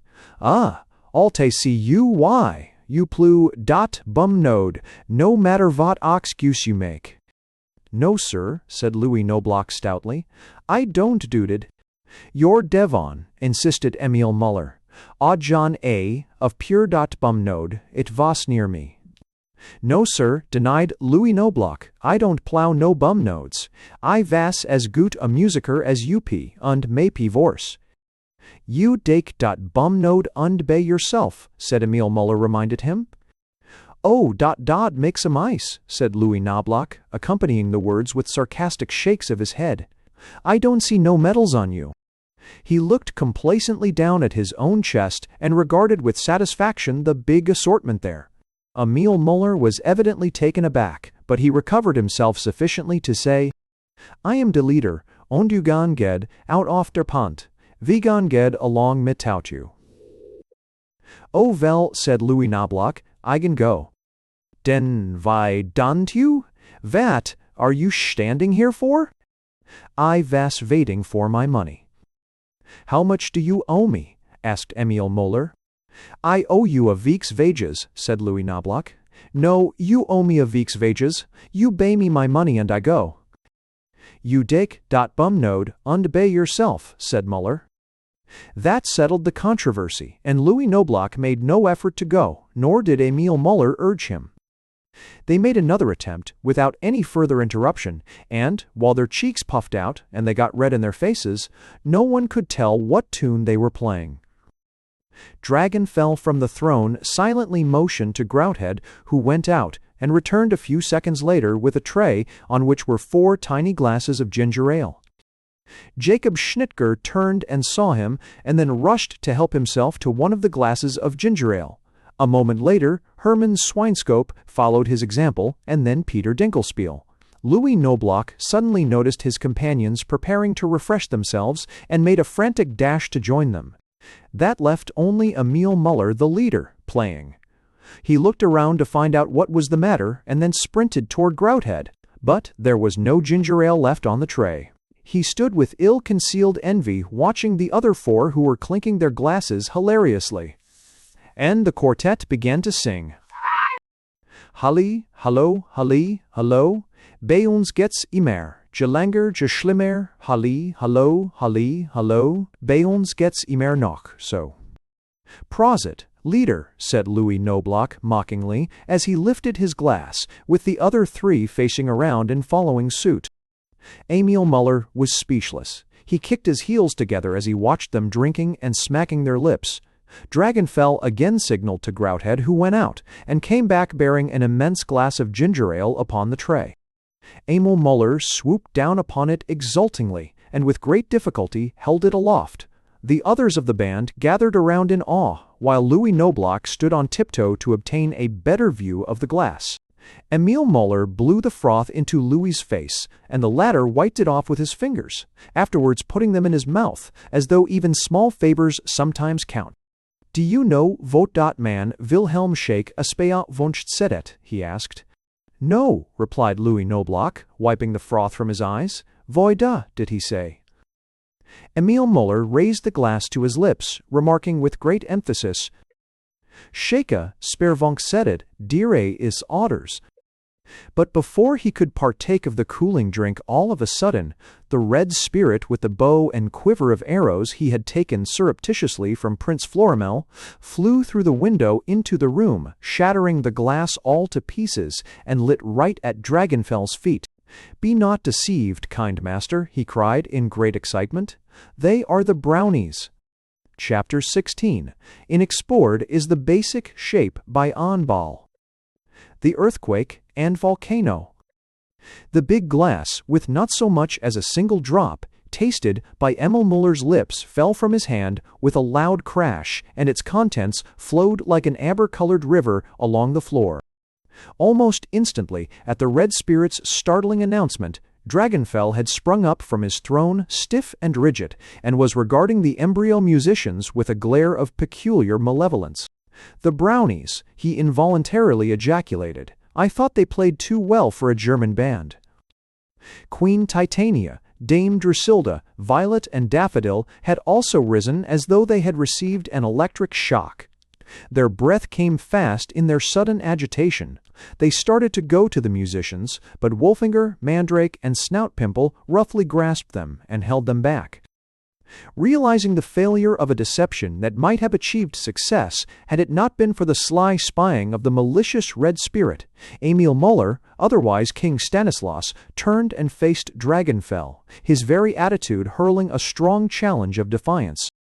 Knowing that further subterfuge would be useless, the doughty monarch in a flash whisked off his false nose and mustache and slipped from his baggy clothes. Likewise, Louis Knobloch, Peter Dinkelspiel, Hermann Schweinskopf, and Jacob Schnittger removed their disguises, and the unmistakable features of the sailor, policeman, German, and Irishman were revealed. "Yes, we are the Brownies," cried King Stanislaus, "come to demand the instant surrender of Queen Titania and her companions." "Idiots!" snarled Dragonfell in a fury. "You have rushed to your destruction." And he clapped his hands together and shouted to his followers around him, "What ho, there! Summon everyone in the palace. We'll see that these presumptuous sprites meet with fitting punishment." The demon usher half flew and half ran, with even more celerity than usual, to do his bidding.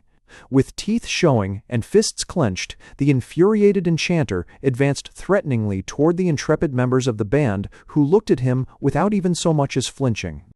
"Have a care," warned King Stanislaus. "Beware of the Brownies' mystic power," and, turning to the sailor, he added, "Quick, the signal!"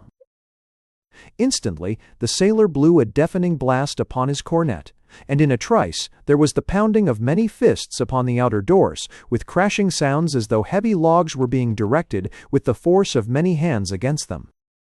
Under the fierce, determined assault, the doors gave way and toppled in, while through the opening swarmed and crowded the band of eager Brownies, with Prince Florimel in their lead. At almost the same instant, through other doors, poured Dragonfell's hosts, with Vulcan's red imps somersaulting and leaping among them, and there were so many of them, and all so big and powerful, they well might cause dismay to the stoutest heart. "So be it, then," cried Dragonfell grandiloquently, for the sight of all these great hulking fellows gave him renewed confidence. "Oils, it is power against power." And, striking a pompous attitude, he cleared his throat and placed his hand on his chest. "Stand back," shouted King Stanislaus. "He's going to speak a piece." Then Dragonfell poetically spouted, "Much rather than in spite of me, the union of these bands should be, from thy long rest, O Vulcan, wake, let earth to its dark center quake, and these strong walls that round us stand come crumbling down in lime and sand." This incantation, punctuated, as it were, by Vulcan's imps, who threw balls of fire into the air where the commas, semicolon, and exclamation point are above transcribed, was delivered with only fair elocutionary ability. But its effect was electrifying. Almost with the last word uttered by his vindictive lips, a tremor ran through the earth that brought to all a sickening sensation of fear. The heavy walls and ornate supporting pillars shook, tottered, and then fell with a terrific crash that might well horrify all, as the vibrations of the earth continued. In another instant, the magnificent palace lay in ruins, illumined by fierce flames that leaped wildly from the apex of the volcano and licked with fiery tongues the very sky. Shrieking and screaming with the horror of it all, Dragonfell's followers and the Brownies alike ran hither and thither, their warfare temporarily forgotten in this more appalling danger that suddenly had come to them. In their fright, some sought ridiculous places of refuge, but it was a matter of speed. True to their nature to help in all times of distress, the Brownies worked well to save things from complete ruin, and if the proper implements had been at hand, the havoc would not have been so severe. But Vulcan was in no mood to quit the quake that was felt in all parts of the palace. Even the state bedchamber was not exempt, and things that had gone up with great care and cost came down with great crash and confusion. But more terrible danger menaced them. The shock of the earthquake was over, and had wrought utter ruin. Still, as far as could be learned, in all the confusion, uproar, and wild excitement, no lives had been lost. Far greater peril, however, threatened, from which there did not seem to be a possible way of escape. New horrors faced them on every side. Round and pear-shaped volcanic bombs shot up with tremendous velocity from the crater's boiling mouth, formed from the precious minerals stored for centuries deep in the treasury of the earth. And all of these in a molten red-hot liquid mass were flowing swiftly and irresistibly in a bubbling, hissing, steaming, seething, blood-red river straight on to where the unfortunate Brownies were, among the ruins of the once proud and haughty palace. Before all this occurred, Florimel's quick eye had noticed the audacious red spirit with his stolen bow and arrows, and he had sprung forward to wrest them from him. But the strange, repulsive creature evaded him mockingly and flew off with his booty. The disappointment of the prince was transformed to delight when the next moment he beheld Titania running to him with arms extended. But they never met, for before she could reach his side, the terrible catastrophe of the earthquake and volcano happened, and they were jostled and crowded apart by the throng, who in their great terror seemed to have lost all control of their senses. In all the turmoil, careful watch was kept of the captives. Nearer and nearer came the molten stream of lava, and hotter grew its scorching breath, while huge trees in its remorseless path flared up and shriveled away in an instant.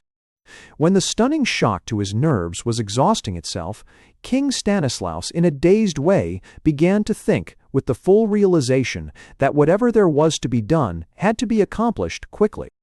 Suddenly, he recalled the frame building they had passed in going to the palace. If it housed, as he most fervently hoped it did, a complete equipment for fighting fires, it might prove the very means by which the Brownies could grapple with a situation that was becoming more and more intolerable. Promptly, he communicated his plan to various members of the band as he spied them, and the word was passed around from one to the other until all were fully conversant with His Majesty's views. And very soon, all these agile sprites, with King Stanislaus and Prince Florimel in the lead, were racing helter-skelter back to the wooden structure that bore the inscription, Neptune Hook and Ladder Co. They broke in the doors, and soon were prying into every nook and corner of the place. And, while King Stanislaus forthwith seized a fire trumpet that was hanging from a hook on the wall, Brownies were donning with the greatest haste fire helmets that, even with paper stuffed in them, came down over their ears, and putting on rubber boots and coats intended by Dragonfell for his followers, and which proved but sorry fits, for the boots came well up over their waists, and had to be turned back, and the coats trailed after them like the long trains of fashionable ladies' gowns. The energetic monarch was rather disappointed to find upon inspection that the machine, instead of being one of the modern, up-to-date kind, was of a very antiquated type, a brake engine with man-handles that had to be worked by hand to throw a stream of water. But he was greatly relieved to discover that there was an abundant supply of hose, for in providing himself with this, the enchanter evidently had made a nice calculation of the distance from the crater of the volcano to the standpipe connection in the palace, and he had allowed plenty to spare. In stentorian tones, His Majesty shouted out his orders through the fire trumpet, and the Brownies hauled out the engine and hose carriage. Then they all took hold of the long ropes attached to them, and started on a run for Dragonfell's ruined palace that now was little more than a tumbled heap.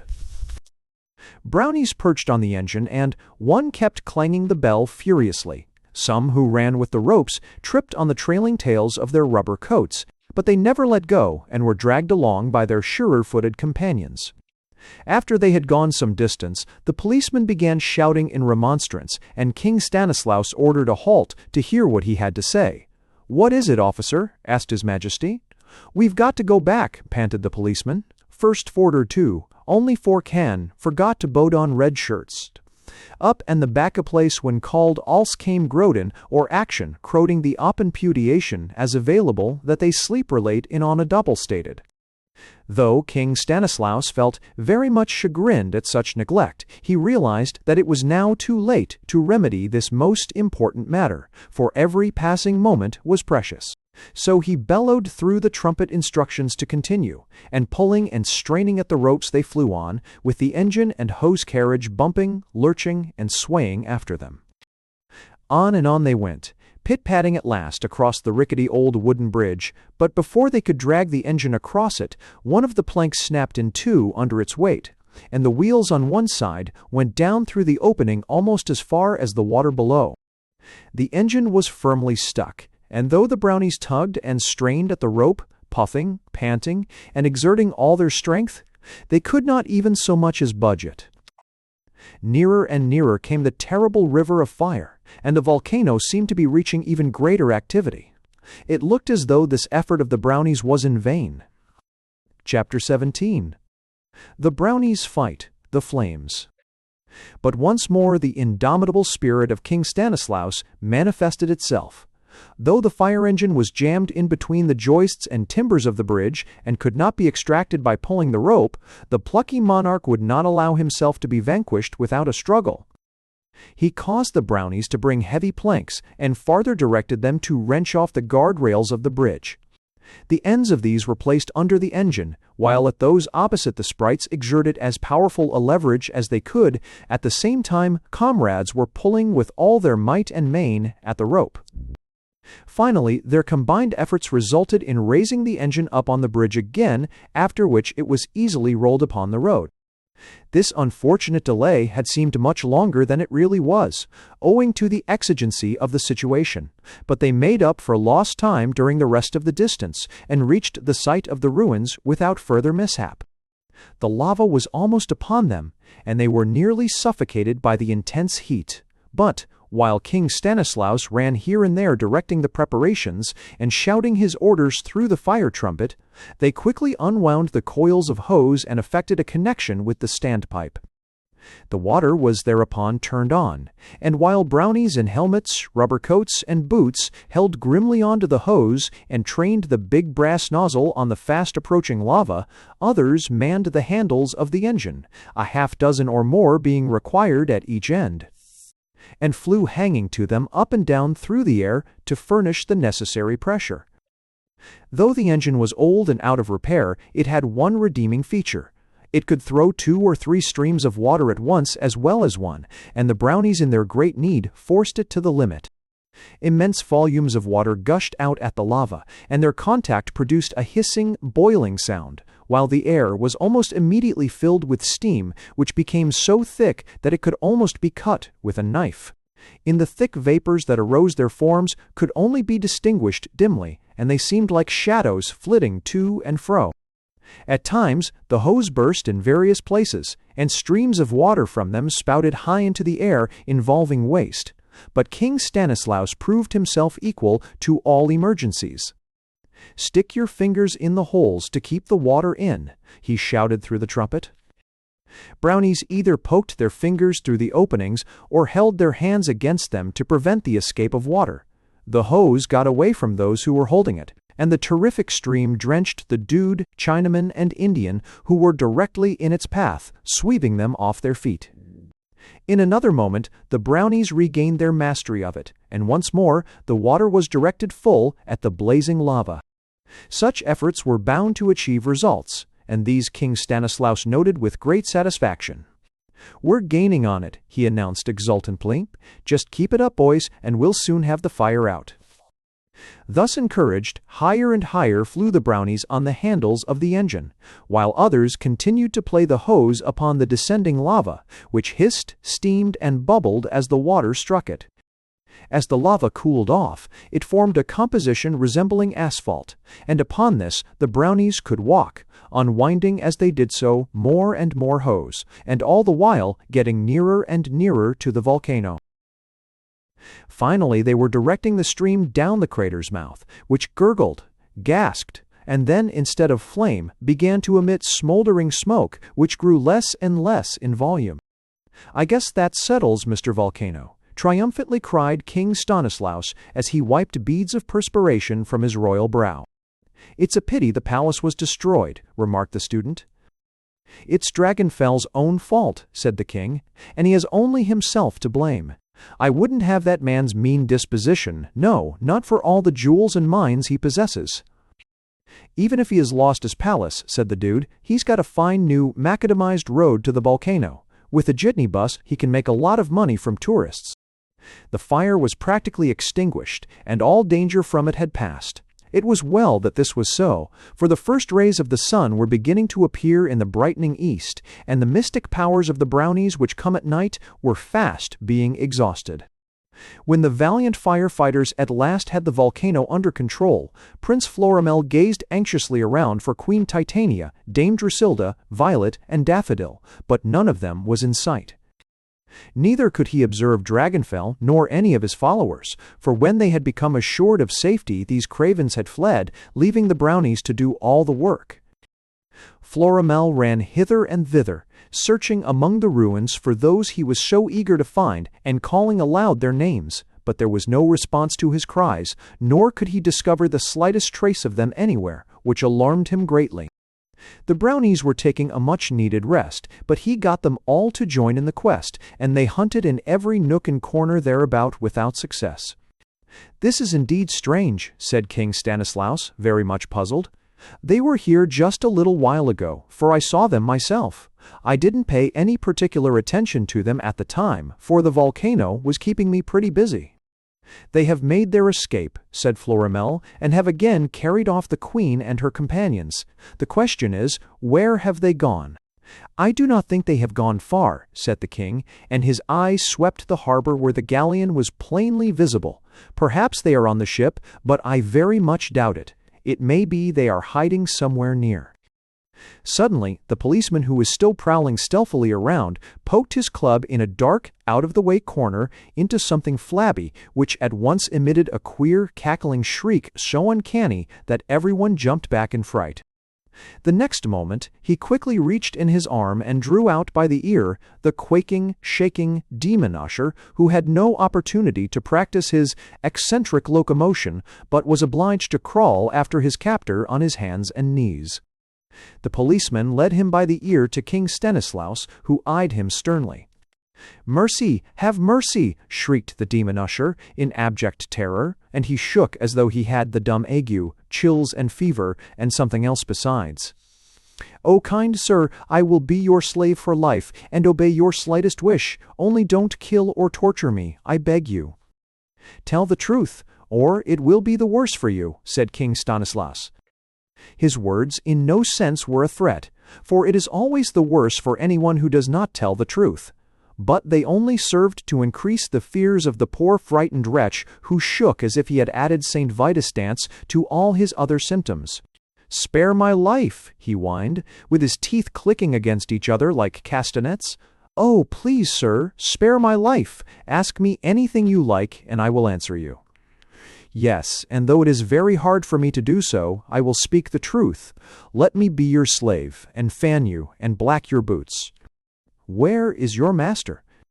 "He is gone, and entrized in the state of Kim." "Yes, we know that already. Where has he gone?" The demon usher looked around timidly as though to assure himself that neither Dragonfell nor any of his followers was within hearing, and then said, with an air of great cunning, "If I tell you, will you let me go?" "Yes," said King Stanislaus, "I give you my promise." "Then I will tell you," said the demon usher, "he has flown with his captives to his mine." "His mine?" echoed his majesty. "Have you not heard of it?" asked the demon usher in great surprise. "Why, it is the most wonderful mine in all the world. Every jewel known to a lapidary is there." "Where is it?" "Nearby." "Lead us to it," broke in Florimel eagerly. "Come with me," said the demon usher. "I will show you the secret passageway through which Dragonfell and the rest entered." Florimel made an impatient start to be off, and the Brownies showed their willingness to follow him through all dangers. But King Stanislaus, more careful, raised his hand to call a halt. "Stay," he cautioned. "This may only be a ruse to trap us. How do we know this is the truth?" "It is the truth," averred the demon usher. "Follow me, and I will soon prove it to you." He moved off with his queer half-skip and half-jump, cocking his eye behind at them as if he feared they would try to stop him. But no one made any attempt to do so, and he appeared very much relieved. Close at his heels came Florimel and the Brownies, with King Stanislaus among them, but the monarch looked ill at ease, as though he suspected treachery of some kind. The demon usher led them to a slight rise where there was a rocky formation, and stopped before a boulder so huge that it would have required the strength of many men to move it. Searching with his long, thin fingers for a certain place, he found it at length, and pressed against it as hard as he could. To the surprise of all the rest, the boulder began to slide easily away, disclosing the entrance to a dark subterranean passage. "Follow the passage," cried the demon usher triumphantly, "and it will lead you to Dragonfell and his captives." Florimel and the Brownies at once entered, and King Stanislaus ran after them. "Stop," came his warning. "Before we go any farther, let us first consider." But when they were all inside, it suddenly grew pitch black, as the boulder quickly slid back into its place. From outside, they heard the demon usher give a hoarse cackle of exultation. "Tricked," ejaculated King Stanislaus. "We are caught like rats in a trap." Chapter 18. Evil. The Flight to the Mine.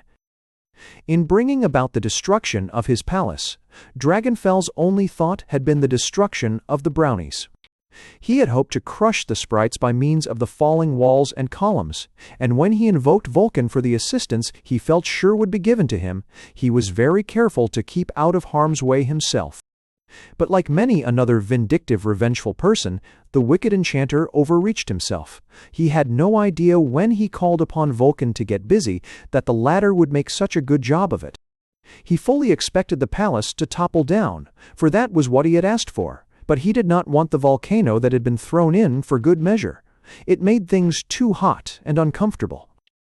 He was very much alarmed when he saw the volcano in violent eruption, for he realized that the downpour of lava boded ill for himself as well as for others over whose safety he was not at all concerned. Thinking only of himself, he was on the point of ordering out his volunteer fire department to subdue the flames in the crater when, to his great relief, he noticed that King Stanislaus had taken the matter out of his hands.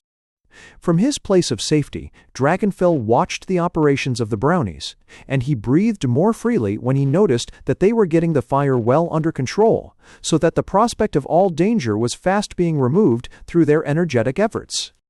He realized that after the volcano was subdued, these indomitable little people would devote their attention to him, and in considering what the outcome would be, he grew more and more uncertain. As a matter of fact, he was beginning to fear the mystic power of the Brownies, and he very much doubted if his big followers, with all their boasted strength, were a fit match for these sprites who had not only cunning but courage. He decided that in the clash which was bound to come, it was best not to risk any chance of defeat in a fair, open fight, but by underhanded means to overpower them. Then the diabolical scheme of making the Brownies prisoners and setting them to work in his mine presented itself. If he fled there with his captives, they would undoubtedly follow in pursuit, and once in the mine, they easily could be made helpless. The demon usher at his feet was going through all sorts of contortions of fear, and Dragonfell looked sneeringly down at him. "Stop your shaking and listen to me," he commanded. "We are going to take the captives to the mine." "Let us start at once, kind master," said the demon usher, in a fever of impatience. "If it gets cool here, it will be too hot to hold us." "You will be the only one to stay," said Dragonfell. "Oh, say not so, kind master," cried the demon usher, shaking with even greater violence than before. "If they catch me, they will kill me."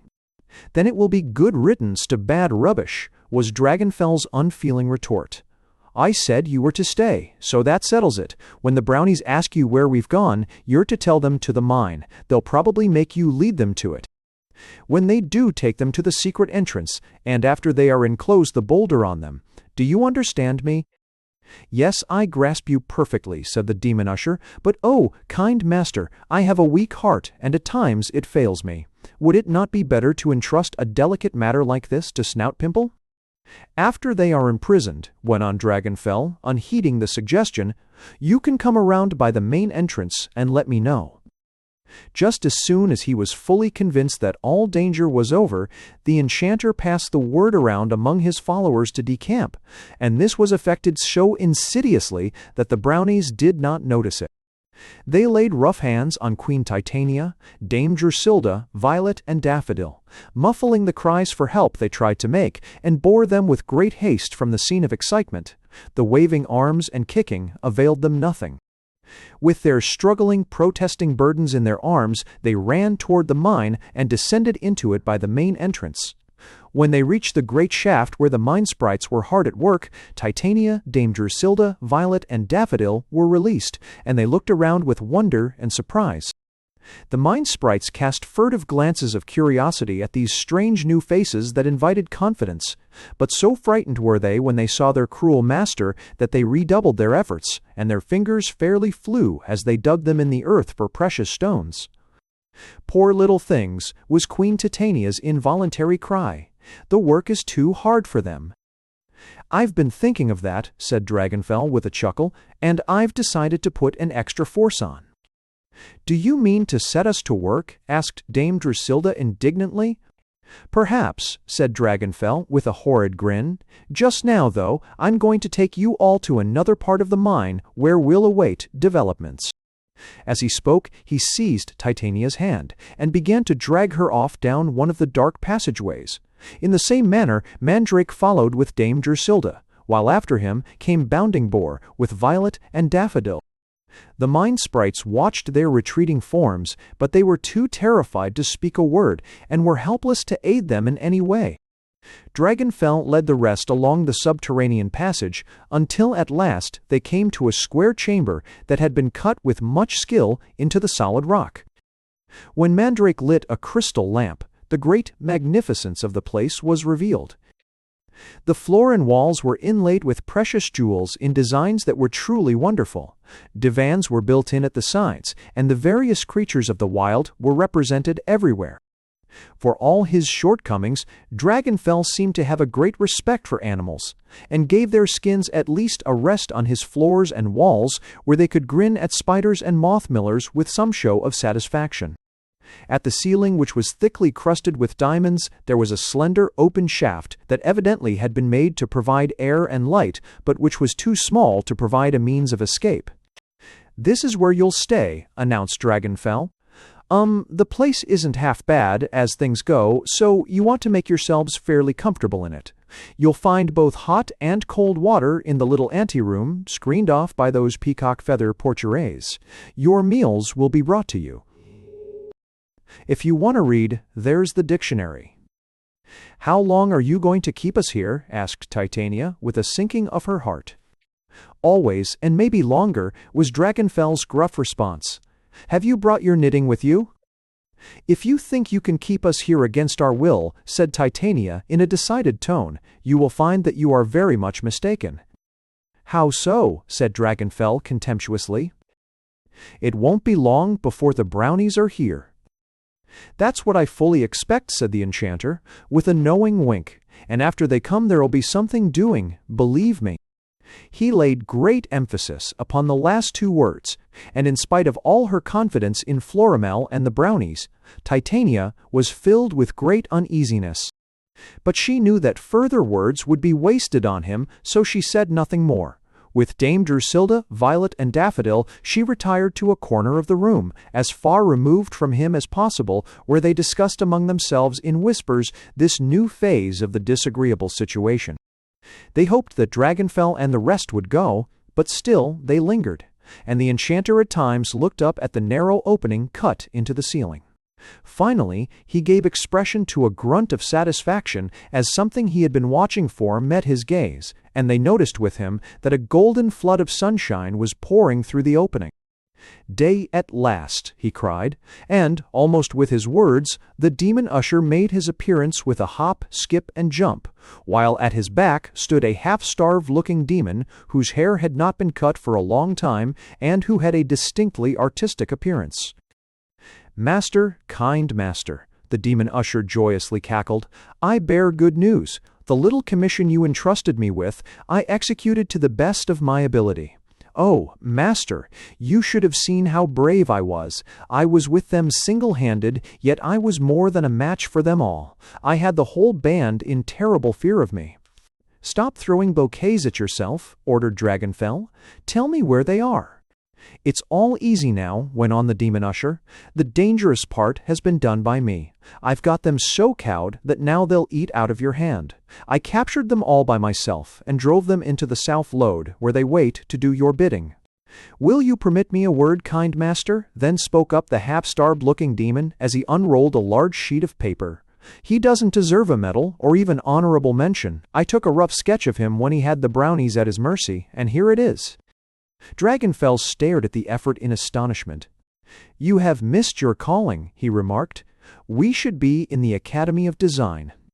Titania had listened with fast-increasing alarm, and now with Dame Drusilda, Violet, and Daffodil she advanced quickly toward him. "Of whom is this creature speaking?" she asked, in evident distress. "Of the brownies?" The demon usher uttered his disagreeable cackle as Dragonfell exultingly responded. "Yes, the brownies. They are prisoners like yourselves. Their nights of adventure are over, and they'll never more delight in harmless pranks and helpful deeds. Those who seek their aid will henceforth look for them in vain. They are doomed to slave in this mine for the rest of their lives." Then Grouthead came up running, and he cried in great excitement, "Master, kind master, we have captured all the brownies, and they are helpless. What shall we do with them?" "Set them to work at once," spoke Dragonfell. "I will go back with you to gloat over them." He started immediately, and Titania and her companions attempted to follow, but Mandrake barred the way and held them back. Chapter 19. The Mission of the Dove. After the huge boulder had shut in the unsuspecting brownies, their only alternative was to follow the winding passageway of the mine wherever it might take them. They could not remain where they were to perish miserably of hunger and thirst, so they crept cautiously along in the dark with the faint hope that in some way they might gain the open. Nearly all of Dragonfell's followers were there waiting to receive them, for the demon usher, after imprisoning them, had descended by the main entrance and gleefully imparted the news, claiming high honors. Sheepishly, the brownies slunk in, with the dude's white handkerchief fluttering at the end of his cane in token of the band's complete surrender, for King Stanislaus knew how useless it would be to offer any resistance. They were all huddled together in a body, and a sorry, crestfallen lot they were. Never before had such great misfortune overtaken them.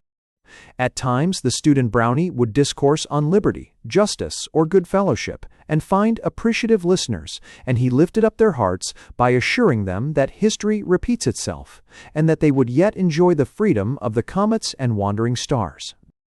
While others of Dragonfell's followers guarded the brownies so that they could not escape, and brandished sharp-pointed spikes, battle-axes, bludgeons, and other formidable-looking weapons significantly, Grouthead ran in hot haste to inform his master. Soon the wicked enchanter made his appearance, and his rubicund face showed high elation. "Put 'em all to work," he shouted. "Don't let 'em stand here idle." "What do you want me to do?" asked King Stanislaus meekly. "Here, stop your talking and get busy," cried Snout Pimple, thrusting in the king's hand a pick. "I haven't any choice," said his majesty, "so I'll have to take my pick." The airy persiflage was lost upon Dragonfell, who frowned on him severely.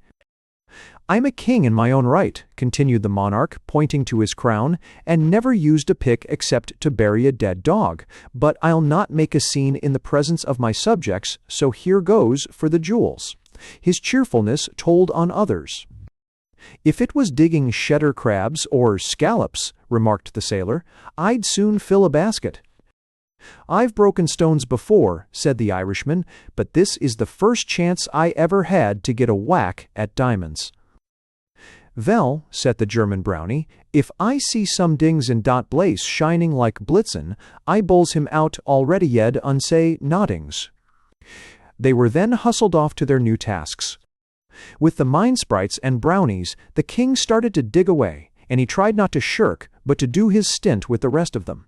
The sight of royalty reduced to hard labor affected all his subjects greatly, though they had little opportunity for sympathy, so severely did their taskmasters press them. The heaps of precious stones piled up higher and higher, and their eyes fairly blinked at the sight of them.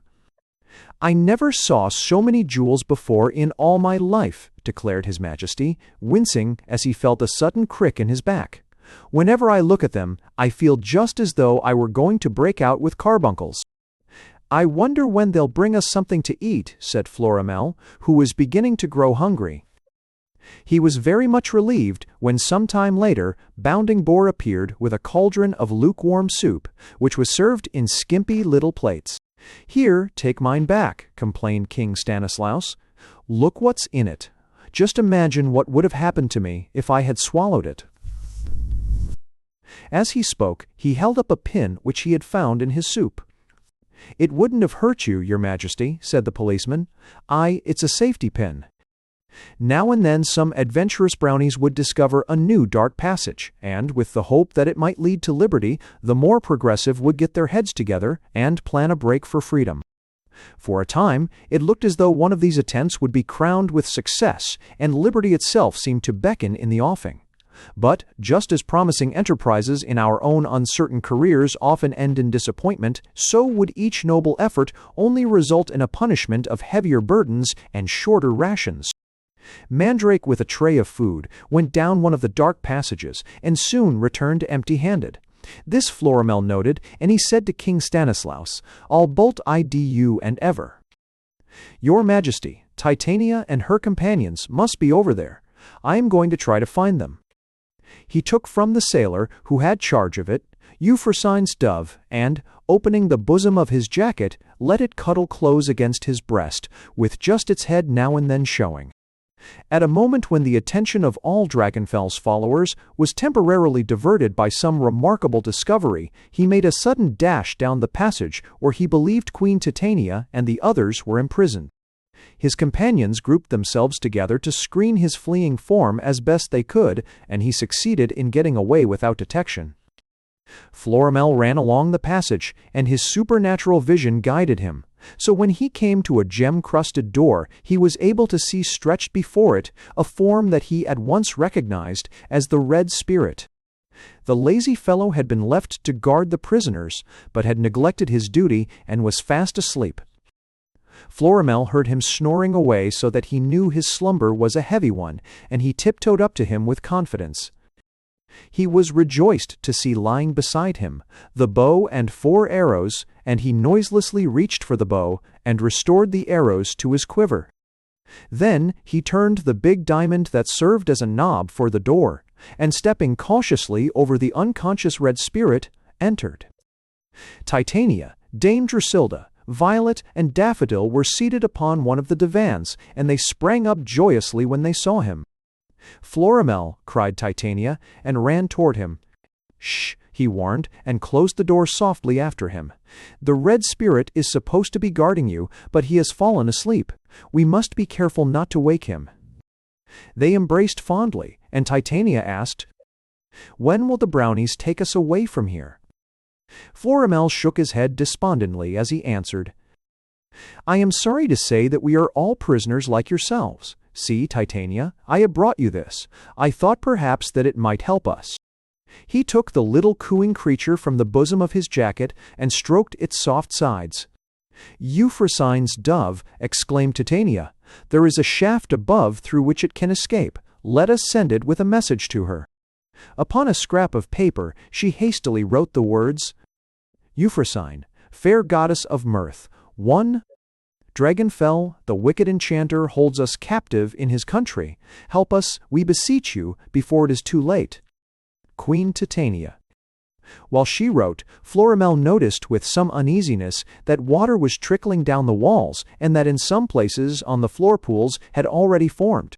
"Tie the note to the dove's neck," he said. "Let us dispatch it immediately." They did so, and he flung the little creature upward toward the shaft. Its talons clutched aside precariously while it fluttered its wings to sustain itself in the frail, uncertain hold it had. "Poor little thing," said Titania, when she noticed that it was in great danger of falling. "It cannot help us." "Look," cried the excited Violet, "it is making for the opening." To the relief of all its watchers, the bird crept through the shaft and disappeared. "Good luck go with it," was Dame Drusilda's fervent ejaculation. "Oh, Titania, Titania," said Florimel, "it may be our happiness depends upon that bird." Then almost immediately afterward, to their utter horror and consternation, water, in immense volumes, began to pour down through the shaft, until blinded and drenched as they suddenly became, It seemed to them as if all the floodgates of the earth had been opened. "Quick!" shouted Florimel. "We must get out of here."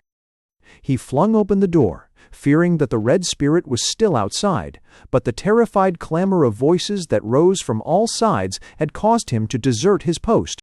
The water, which in an incredibly short time had risen nearly to their waists, began racing down the passage, but still it did not appear to recede. "Let us go at once," urged Florimel, "for if we stay here we shall be lost." He gathered up the trembling Titania in his arms, and with his burden staggered through the water toward the door, while Dame Drusilda, Violet, and Daffodil followed close upon his heels. Down the passage, that had now become a violent raceway of raging, foaming water, they all fled, for Florimel realized that their only chance of escape, small as it might be, was to join those who were familiar with the entrances to the mine. But as they got closer to the main shaft, the confusion and uproar grew wilder, and with a sickening feeling he became aware that those whose help he had hoped for were quite as powerless as he. Ear-splitting shrieks of horror made a very pandemonium of awful sound, and over all was heard the despairing cry of Groathead, "The mine is flooded, and the force pumps can't save us. We shall all be drowned." Chapter 20. Disaster to Dragonfell. Dragonfell's mine was flooded, and as the water kept pouring in from all sides, there was no escape for the unfortunates who were in its chambers. The passage, which was mainly used in a descent to the mine, had become a raging river, impossible to withstand, so deep was it, and with a current so strong. The way by which the Brownies had entered the mine was blocked by the giant boulder, which could only be removed by the pressure of a secret spring from the outside. The boulder had brought captivity to the band, and now it threatened even direr results, for those several tons of stone stubbornly barred the way to safety. It was evident that the violent disturbances deep down in the earth, which had caused the earthquake and volcano, were likewise responsible for the flood. The water came in streams from the entrances, cracks, and fissures until the main shaft was transformed into a lake that constantly grew deeper, and through this, with shrieks and screams, all plunged, fleeing hither and thither, but with no definite point in their dazed minds. Dragonfell and his followers in particular lost their heads, and their fear and cowardice were indeed pitiable. All their bravado had deserted them, and from the blustering bullies they had been, they became sorry, trembling wretches, vainly beseeching help, and voicing the terror at their hearts in wild, unearthly cries. But, though the Brownies were alarmed like all the rest, they still retained their presence of mind, and under the cool-headed direction of King Stanislaus, they at once set about to do certain things, with the hope that a way would afterward be found to get them out of all danger. Helping hands were busy. Prince Florimel assisted Titania, Dame Drusilda, Violet, and Daffodil to a ledge that was still out of the reach of the advancing waters, charging them most earnestly to remain there, after which he ran back and added his efforts to those of his companions. The little mine sprites were most in need of aid, and to them the Brownies devoted the work of rescue. They were all in great peril of drowning, and though it seemed that such a fate could only be delayed for a time, they started to remove the poor, frightened creatures to places as far beyond the rapidly encroaching waters as possible. Brownies scaled the walls and lodged themselves in a pocket up to which they hauled with great effort a number of mine sprites in one of the large baskets that were used in loading the jewels before they were carted away. Others of the terrified sprites sought refuge by climbing over the Brownies' willing backs to a temporary refuge high among the rocks. The Irishman, Scotchman, and German put 3 in a wheelbarrow and started to trundle them off, but to their great dismay it turned over and spilled them out. Assistance, however, was quickly rendered, and with the mine sprites back in the wheelbarrow they continued on their way. Still the waters rose, and the excitement increased. Dragonfell in the most abject terror stormed and shouted at his followers, issuing angry commands for them to exert themselves to do something, but they were all helpless, and his words were wasted on the air to no purpose. They were too frightened to be of assistance, even if it had been possible to render it, though in cases where one was overcome, there were those who attempted the work of resuscitation. The wicked enchanter ran about like a maniac, with little or no thought of where he was going, until suddenly, with a shriek of fright, he plunged into a circular pit that had been dug deep into the earth for a distance of perhaps 50 feet. There was sufficient water at the bottom of the pit to break his severe fall, which was fortunate for him, as otherwise it would have resulted in his end. He was stunned and dazed, but in nowise injured beyond some bruises, and he frantically reached up and clutched a jagged point of rock by which he pulled himself out of the water that was nearly to his neck and promising him more. The horror of his situation was at once made plain to him. Beyond this rock there was nothing by which he could maintain even the slightest hold, and the waters, which were steadily rising, would soon submerge him and end all. His evil scheming had led to his own undoing, and in causing misfortune to so many, he had brought upon himself the most terrible misfortune of all. Looking up helplessly, he could see a number of the Brownies trying to peer down at him through the darkness. They lay flat on their stomachs and leaned as far out over the hole as prudence would permit. "Help! Help!" screamed Dragonfell, in a frenzy of fear. "Save me! Save me!"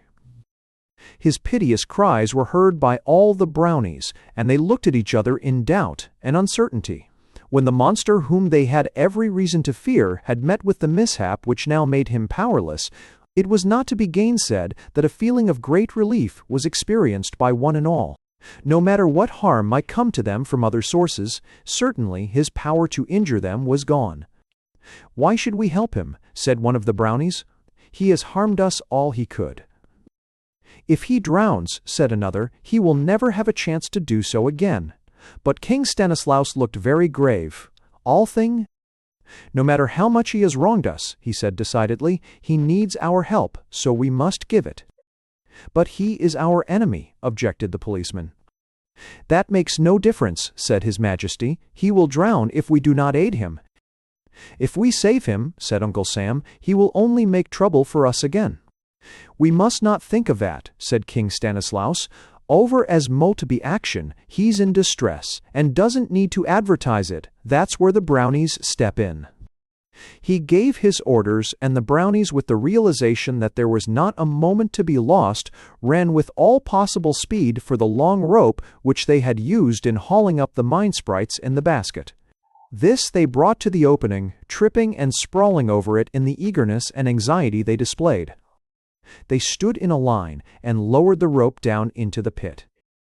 "Slip the noose at the end of the rope under your arms," shouted King Stanislaus to Dragonfell, "and we will pull you up." The water was nearly over Dragonfell's head by this time, and he had ceased his cries for help, for whenever he opened his mouth, he choked and strangled. He heard the welcome words of the king as in a dream, but half unconscious as he was, he reached out and caught the rope, tightened his grip upon it. He discovered the slip noose at the end, and with his senses fast leaving him, had just enough strength left to adjust this under both his arms. When the Brownies felt the rope grow taut, they began to haul away with might and main. Some fell over with their exertions, but in a trice they were up again to contribute all the strength they had to the work. "Pull away, boys," shouted King Stanislaus encouragingly, with his own royal digits wound tightly around the rope. "A long pull, a strong pull, and a pull all together. That's the ticket. Hooray! We'll soon have him up." His words incited them, so that through undue effort they suddenly lost their balance and sprawled over backward like tenpins. Like a shot, Dragonfell fell back into the water again, almost dragging after him a half-dozen Brownies who still clung to the rope. But others quickly grasped them by the legs and prevented them from going over into the pit until a fresh hold of the rope was secured and another attempt was made. "Avast there, messmates," cried the sailor. "Give an old salt a chance at the foreclutch on the hawser, and the old pirate will soon come up from the bottom of the sea." This time the Brownies were successful, and they pulled Dragonfell to the brink and rolled him over to a place of temporary safety. Water poured from his drenched form, and with a groan he relapsed into unconsciousness. The Brownies looked first at him and then at each other. Though no one said a word, all had the same thought. Soon Dragonfell would revive, and then what would happen? They had saved their foe, but to what purpose? If by any chance they should escape the present dreadful danger they were in, they would still be in the wicked enchanter's power. How would he use it? Chapter 21. And they lived happily ever after.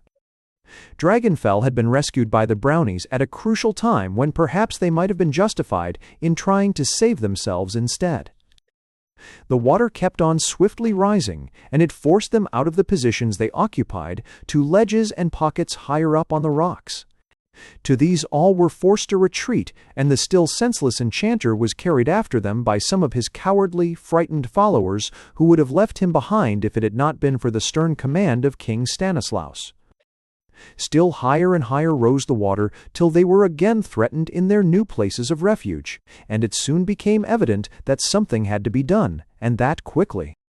There was but one passageway through which the water was not pouring like that of a swift mill race, and this was the one in which the Brownies had been trapped. As the water ascended, they were forced into it, and they continued on through it, well knowing from bitter experience that the huge boulder effectually blocked the exit, and would hold them powerless until finally they were submerged by the relentless flood. But still they went on, hoping against hope, until they came to the boulder. It was still in place, and though they exerted all their strength in trying to remove it, they could not budge it to even the extent of a millionth of an inch. Brownies used sticks as levers, and the demons employed brute force, but all their efforts proved in vain. "It's no use," at last said King Stanislaus, wiping his perspiring brow. It looks as though this would be the end." A sudden thought entered Florimel's head, a wild, foolish thought perhaps, but not any more so than when he had aimed his magic arrow at the crescent moon. "Stand back, all of you," he shouted. He took one of the 4 arrows that were in the quiver and placed it in the bow. Then he aimed it at the rock and pulled the cord, making no particular attempt at a display of strength which he realized fully could not accomplish his purpose. But to the infinite delight and astonishment of all, a strange thing happened that made the eyes pop in from every head. The arrow struck the base of the rock, which at the moment of contact burst into hundreds of jagged pieces that flew up into the air. As these fell, they formed a series of steps that were as good as any mason could have planned. They ascended these steps with all possible haste up into the open, where the blue sky was above them, and where they could breathe freely, the air that never before had seemed so sweet and pure. Looking around, they could note the ravages of the flood, for with it there had come a mighty tidal wave from the sea, with abnormally high water that had changed the low marshlands into lakes and had swollen the small creeks to roaring, rushing rivers. Just then, a vivacious little mine sprite found an opportunity to whisper to the policeman, "This is Leap Year Officer, and, to speak freely, I loved you at first sight." "Well," said the policeman with his usual composure, "to speak even more freely, your love at second sight is not returned." "I would be willing," she said, "to fly with you to parts unknown." "That's the trouble," said the policeman. "No parts are unknown to the Brownies. The world was our oyster, and we've opened it. We're just as well known in Timbuktu as Tarrytown." There was an angry swell that caused Dragonfell's galleon to toss violently up and down, but it still held secure to its anchor, and formed a picture inviting to a sailor's eye. The enchanter was laid upon the greensward by those who bore him, and he stirred uneasily while his hand sought his forehead. Then he opened his eyes and unsteadily tried to get on his feet, in which effort others sprang to his assistance. "Where am I?" he asked. As dazed and puzzled he looked around. "What has happened?" His gaze took in the Brownies, and, in spite of all they had just done for him, it was not a reassuring one. But somehow they feared him no longer, for they felt that no matter what further villainy he might attempt, they were more than a match for him. But before someone could answer, Dragonfell Euphrosyne, the goddess of mirth, suddenly appeared in their midst, though no one could tell just how or from whence she came. "Meddlesome spirit that you are," she said sternly, addressing her words to the crestfallen enchanter, "you can no longer trouble the Brownies. Your commission to do evil has expired." "How so?" he demanded. "I made application for a renewal." Yes, she said, but through an error in the date you were too late. Too late? He repeated blankly. Yes, by 13 seconds, she announced triumphantly, and Beelzebub refuses to renew the policy. Great Scott! Ejaculated Dragonfell with much chagrin. This comes of trying to run business without an almanac. Henceforth you will be compelled to be good, said Euphrosyne. Yes, said Dragonfell in a rather shamefaced manner. It may come rather hard at first, but I suppose I will get used to it in time. As a matter of fact, I'm growing rather tired of being bad. There's nothing to it, after all. The only thing one gets from being bad is a lack of respect in the community.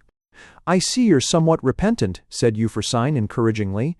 It's a little late, of course, but still, it's better late than never. You understand, don't you, that after this, you're to let the Brownies alone? I should say, I will let them alone, coincided Dragonfell heartily. The Brownies are too much for me. They have beaten me at every point. Even if I were disposed to do them further mischief, I am placed in a rather delicate situation. I owe my life to the Brownies. There is one thing on which I insist, spoke up King Stanislaus. You must do something for these poor mine sprites.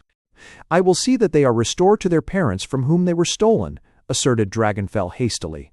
Furthermore, they shall all be given handsome dowries, with a beautiful solitaire diamond of 6 carats more or less for each, so that when the right young man comes along, the engagement ring will be easy.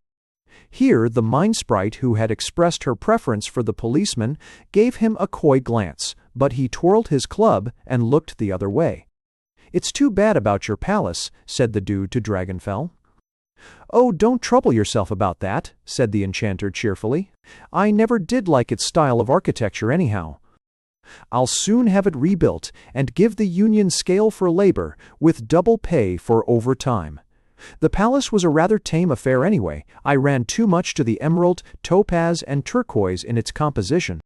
I'll make more use of the sapphire, the ruby, and cornelian in the makeup of the new structure, and those columns, I always felt a little weak over them, as they were only imitation chalcedony. The real thing goes in the next one, if I have to import it from Palestine. The glances the Brownies exchanged showed they felt that they had struck a master in his line. It is said that some of the Brownies, to this day, annually celebrate their deliverance from the mine, and the reformation of Dragonfell by proudly parading half the night, bearing the implements they had to use while in captivity. So delighted was King Stanislaus over the general outcome that his blithe spirits found expression in a jolly song that was a great favorite of his, and the Brownies all joined in the chorus. The words follow. I'm ruler of the Brownie band. King Stanislaus. I'm ruler of the Brownie band, most favored of personages. I sway my scepter o'er a land not found upon history's pages. I take my nightly promenade, by anarchists unmolested. On me no bomb or hand grenade has ever by them been tested. If you could only see me dine, you'd find me extremely placid. I never fear a dish of mine is seasoned with prussic acid. Brownies. Oh, you're all right. King Stanislaus. I didn't catch it quite. Repeat it, please. I didn't understand. Brownies. Why, you. You're all right. You're all right. King Stanislaus. And so is the Brownie band. King Stanislaus. I need no saber, lance, or spear to guard me whene'er I slumber. My people kneel, but not through fear. Love governs the entire number. My slightest wish they all obey. I never use any axes. I always let them have their way. They don't have to pay high taxes. No undertaker need apply. I'm not for embalmment crazy. My subjects cry as I pass by. The Brownie king is a daisy. Brownies. Oh, you're all right, etc. The refrain was so rollicking and infectious that when it was repeated, Dragonfell and his followers could not keep from joining in with the Brownies, and they lustily roared out the words with a right good will. The delayed wedding of Prince Florimel and Queen Titania was celebrated very soon after in the fairy palace with all the joy and happiness that can come to such a momentous occasion. Brownies and fairies vied with each other in having a good time, and the walls rang with their innocent merrymaking. Everyone said that King Stanislaus was the life of the party. Dragonfell and his followers participated in the festivities, this time unfeared, and to the strains of a Brownie orchestra they mingled with others in the dance. Dragonfell even tried to do the foxtrot with Dame Drusilda, which greatly delighted Uversine, who was among those present. In place of the useless, cumbersome presents he had first brought, the enchanter gave the bride the more appropriate and useful gift of a dozen bushels of precious stones. So in this wonderful country, King Florimel and his beautiful queen are still living and ruling wisely, and, to make their happiness complete, there are little children round them. To these, King Florimel will leave the heritage of the magic bow and arrows, for life has glided smoothly on, and the time has never been so grave or distressing as to necessitate their use. But should that time ever come, the king has full confidence in his ex-fairy godmother's gift. To the palace the Brownies come frequently, and it is needless to say that they are welcome, just as they are welcome everywhere. But they cannot be there as often as King Florimel would like them to be, because their kindly spirit takes them over the whole world to promote peace, good humor, and goodwill to all humankind. Thanks for listening to The Brownies and Prince Florimel by Palmer Cox.